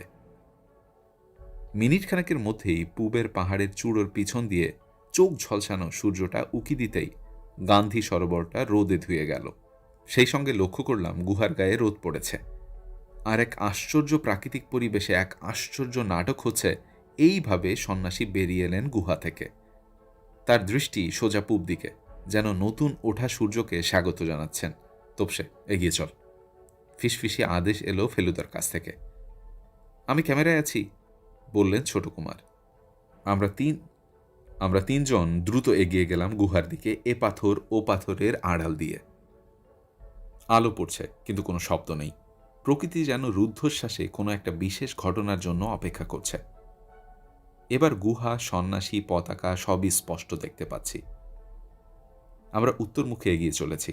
সন্ন্যাসী আমাদের দিকে পাশ করে পূব দিকে চেয়ে আছেন। তার গেরুয়া বসনের ওপর একটা খয়েরি রঙের পট্টুর চাদর। এবার একটা আশ্চর্য জিনিস লক্ষ্য করলাম। গুহার পূব দিকের পাথরের ঢিবির গায়ে একটা আলো নড়াচড়া করছে। সেটা যে কোনো ধাতব জিনিস থেকে প্রতিফলিত তাতে কোনো সন্দেহ নেই। এবার গুহার ঢিবির পিছন দিয়ে একটা লোক বেরিয়ে এলো। তার ওভারকোটের কলার তোলা, তাই মুখটা বোঝা যাচ্ছে না। লোকটার মাথায় একটা পশমের টুপি, আর হাতে যে জিনিসটা রোদ পড়ে চকচক করছে সেটা রিভলভার ছাড়া আর কিছুই না। সন্ন্যাসী সেই একইভাবে সামনের দিকে চেয়ে আছে। সূর্যের আলো পড়ছে তার মুখে। ফেলুদা এবার চাপা গলায় বলল, আমি এগোচ্ছি, তোরা এই পাথরের আড়াল থেকে দেখ। রিভলভারের আওয়াজ শুনলেই তোর সেই শীষটা দিবি। ফেলুদা নিঃশব্দে এগিয়ে গেল গুহাটার দিকে। খানিক দূর গিয়ে সে একটা পাথরের পাশে এমনভাবে দাঁড়ালো যেন সমস্ত ঘটনাটা দেখতে পায়। আমরা আছি তার 20 গজ পিছনে, কিন্তু আমরাও দেখতে পাচ্ছি নাটকের সব চরিত্রকে। ফেলুদার পকেট থেকেও এবার রিভলভার বেরিয়ে এলো। এবার সন্ন্যাসী তার দৃষ্টি ঘুরিয়েছেন বাঁদিকে, অর্থাৎ ওভারকোটে মুখ ঢাকা লোকটার দিকে। পর মুহূর্তে এই অপার্থিব নৈশব্দ চুরমার করে একটা রিভলভারের শব্দের সঙ্গে সঙ্গে ওভারকোট পরা লোকটা বাঁ হাত দিয়ে ডান হাতের কবজি টিপে বরফের উপরে বসে পড়ল, আর তার হাতের রিভলভারটাও ছিটকে গিয়ে পড়ল বরফের ওপর। সঙ্গে সঙ্গে আমার মনে পড়ল ফেলুদার নির্দেশ। শীষের শব্দ হওয়া মাত্র এ পাথর সে পাথরের আড়াল থেকে বেরিয়ে এলো পুলিশ। তোপসে, তোরা আয়। আমরা দুজন দৌড়ে এগিয়ে গেলাম ঘটনাস্থলের দিকে। 1 মিনিটের মধ্যে পৌঁছে গেলাম সাধুর গুহার সামনে। সৌম্যমূর্তি গেরুয়াধারী সন্ন্যাসী এখনও যেন পুরো ব্যাপারটা অনুধাবন করতে পারেননি। আমাদের সকলের দিকেই ঘুরে ঘুরে অবাক হয়ে দেখছেন, আর যিনি মাটিতে বসে আছেন তার কবজি টিপে। এবারে তো তার মুখ দেখা যাচ্ছে। সে কি, ইনি যে সাংবাদিক মিস্টার ভার্গব? একজন কনস্টেবল যেন ফেলুদার কাছ থেকে নির্দেশ পাবার অপেক্ষায় দাঁড়িয়ে আছেন। ফেলুদা বলল, আগে ওর দাড়িটা টেনে খুলুন তো। ভার্গবের দাড়িটা টেনে খুলতে যে মুখটা বেরুলো, সেই মুখটাই ম্যাজিকের মতো আশ্চর্য রকম চেনা চেনা হয়ে গেল যখন ফেলুদা নিজেই গিয়ে এক টানে মাথার টুপিটা খুলে ফেলল। আশ্চর্য জিনিস রে হেরেডিটি, বলল ফেলুদা। শুধু যে এর কানের লতি এর বাপের মতো তা নয়, ইনি সিথিও করেন ডান দিকে, আর তাই একে দেখে আমার এত অস্বস্তি হতো। তার মানে কি দাঁড়ালো? ইনি উমাশঙ্করপুরী ছেলে, দেবী শঙ্করপুরী। এবার আমাদের সকলের দৃষ্টি গেল সন্ন্যাসীর দিকে। তার এখনও কেমন যেন মূর্হমান ভাব। হিন্দিতে বললেন, পিস্তলের শব্দ শুনে মনটা কেমন যেন হয়ে গিয়েছিল, কিছু মনে করবেন না। ফেলুদাও হিন্দিতে বলল, যদি কিছু মনে না করেন, আপনার কাছে যে থলিটি আছে সেটি একবার বার করা দরকার। আমরা আপনার বন্ধু, সেটা বোধহয় বুঝতেই পারছেন। ওটা আপনার গুহার মধ্যে আছে তো? আর কোথায় থাকবে, ওই তো আমার একমাত্র সম্পত্তি। একজন কনস্টেবল গিয়ে গুহার ভিতর থেকে একটা লাল থলি বার করে নিয়ে এলো। সেটা খুলতে প্রথম বেরোলো একটা পাকানো কাগজ। এটা রাজা চন্দ্রদেব সিং এর সিলমোহর সমেত ভবানী উপাধ্যায়কে লকেট দানের স্বীকৃতি। তারপর বেরোলো আরেকটা ছোট থলি থেকে সেই বিখ্যাত সোনার লকেট, বালগোপাল, যার অপরূপ সৌন্দর্য এই পরিবেশে এই সকালের রোদে আরও শতগুণ বেড়ে গেছে। এইবার ফেলুদা মুখ খুলল। তার বেস্ট হিন্দিতে সে বলল, এবার আপনার আসল পরিচয়টা দিলে কিন্তু আমাদের সকলের খুব সুবিধা হতো। আমার আসল পরিচয়? আপনার নিজের নামটা বাংলাতেই বলুন না, একদিন পরে বাংলা বলতে আপনার নিশ্চয়ই ভালো লাগবে। উপাধ্যায় ফেলুদার দিকে অবাক হয়ে গিয়ে বাংলায় বললেন, আপনি বুঝে ফেলেছেন আমি বাঙালি। কেন বুঝব না, বলল ফেলুদা। আপনি দেবনাগরী অক্ষরে হিন্দিতে চিঠি লিখেছেন, কিন্তু আপনার ল আর বর্গীয় জ বাংলার মতো। তাছাড়া আপনার হরিদ্বারের ঘরের তাকে একটা বইয়ের পাতার টুকরো পেয়েছি, সেটাও বাংলা। আপনার বুদ্ধি তো আশ্চর্য তীক্ষ্ণ। এবার আরেকটা প্রশ্নের জবাব দেবেন কি? কি? উপাধ্যায় কি সত্যি আপনার পদবী, আর ভবানী কি সত্যি আপনার নাম? আপনি কি বলছেন? আমি উপাধ্যায় কি গঙ্গোপাধ্যায়ের অংশ নয়, আর ভবানী কি দুর্গার আরেকটা নাম নয়? আমি যদি বলি আপনার আসল নাম দুর্গামোহন গঙ্গোপাধ্যায়, তাহলে কি খুব মিথ্যে বলা হবে? ছো ছো ছো ছো ছো ছো ছো। আপনি কাকে ধিক্কার দিচ্ছেন লালমোহন বাবু? ফেলুদা বলে উঠল। ছোট কাকা? দুর্গামোহন গঙ্গোপাধ্যায় অবাক হয়ে চাইলেন লালমোহন বাবুর দিকে। আমি যে লালু, বললেন জটায়ু। লালমোহনবাবু গিয়ে দুর্গামোহনকে ঢিপ করে প্রণাম করায় সাধু বাবা তার ভাইপোকে বুকে জড়িয়ে ধরে বললেন, তাহলে তো আমার সমস্যার সমাধান হয়েই গেল। ওই লকেট তো তোরই প্রাপ্য, ও জিনিস আমার কাছে রাখা এক বিরাট বিড়ম্বনা।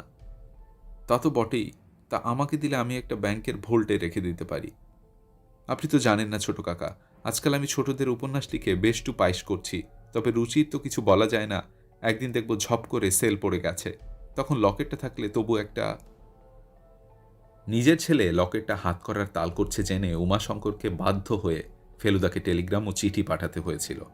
বাপকে হাতের মুঠোর মধ্যে রাখার ক্ষমতা দেবীশঙ্করের নিশ্চয়ই আছে। দুর্গামোহন খুন হলে লকেট বেহাত হয়ে যেত, এটাও ঠিক, কিন্তু বাঁচিয়ে দিয়েছিল ওই ধস। দেবীশঙ্কর আটকা পড়ে গিয়েছিল রুদ্রপ্রয়াগে। সিংহানিয়া যে এসেছিল কেদারে, সে একেবারে নিজের গরজে, লকেটটাকে কেনার জন্য। দেবীশঙ্করই লোক লাগিয়ে ফেলুদার দিকে পাথর গড়িয়ে দিয়েছিল। সেই আবার কেদারে রাত্রির বেলা গুন্ডা লাগিয়ে ফেলুদাকে জখম করার চেষ্টা করেছিল। ছোট কুমার পবনদেব সিং অবশ্যই তার ক্যামেরা দিয়ে পুরো ঘটনাটাই টেলিফটো লেন্সের জোরে বেশ কাছ থেকেই তুলে রেখেছিল। দেবীশঙ্কর যে রিভলভার বার করে দুর্গামোহনের দিকে তাক করেছিল, সেটা স্পষ্ট বোঝা যাবার কথা। আপাতত ছোট কুমারের আর ফিল্ম নেই, কিন্তু দিল্লি থেকে স্টক এলে পরে সে দুর্গামোহনের একটা সাক্ষাৎকার নেবার ইচ্ছা প্রকাশ করল। দুর্গামোহন আপত্তি করলেন না, বরং বললেন, একজন রাজার আশ্চর্য দরাজ মনের কথাটা বিশ্বের লোকের কাছে গোপন থাকে কেন? আমি টেলিভিশন ক্যামেরায় নিশ্চয়ই বলবো আমার সোনার বালগোপাল পাবার কথা। পবনদেব বললেন, কিন্তু বালগোপাল তো আর আপনার কাছে থাকছে না। না, বললেন দুর্গামোহন, সেটার ছবি যদি তুলতে চাও তো আমার ভাইপোকে বলো। পবনদেব লালমোহন বাবুর দিকে ফিরে বললেন, আপনার বাড়ি গিয়ে আমি লকেটটার ছবি তুলে আনতে পারি কি? জটায়ু তার সবচেয়ে বেশি সাহেবী উচ্চারণে বললেন, ইউ আর মোস্ট ওয়েলকাম।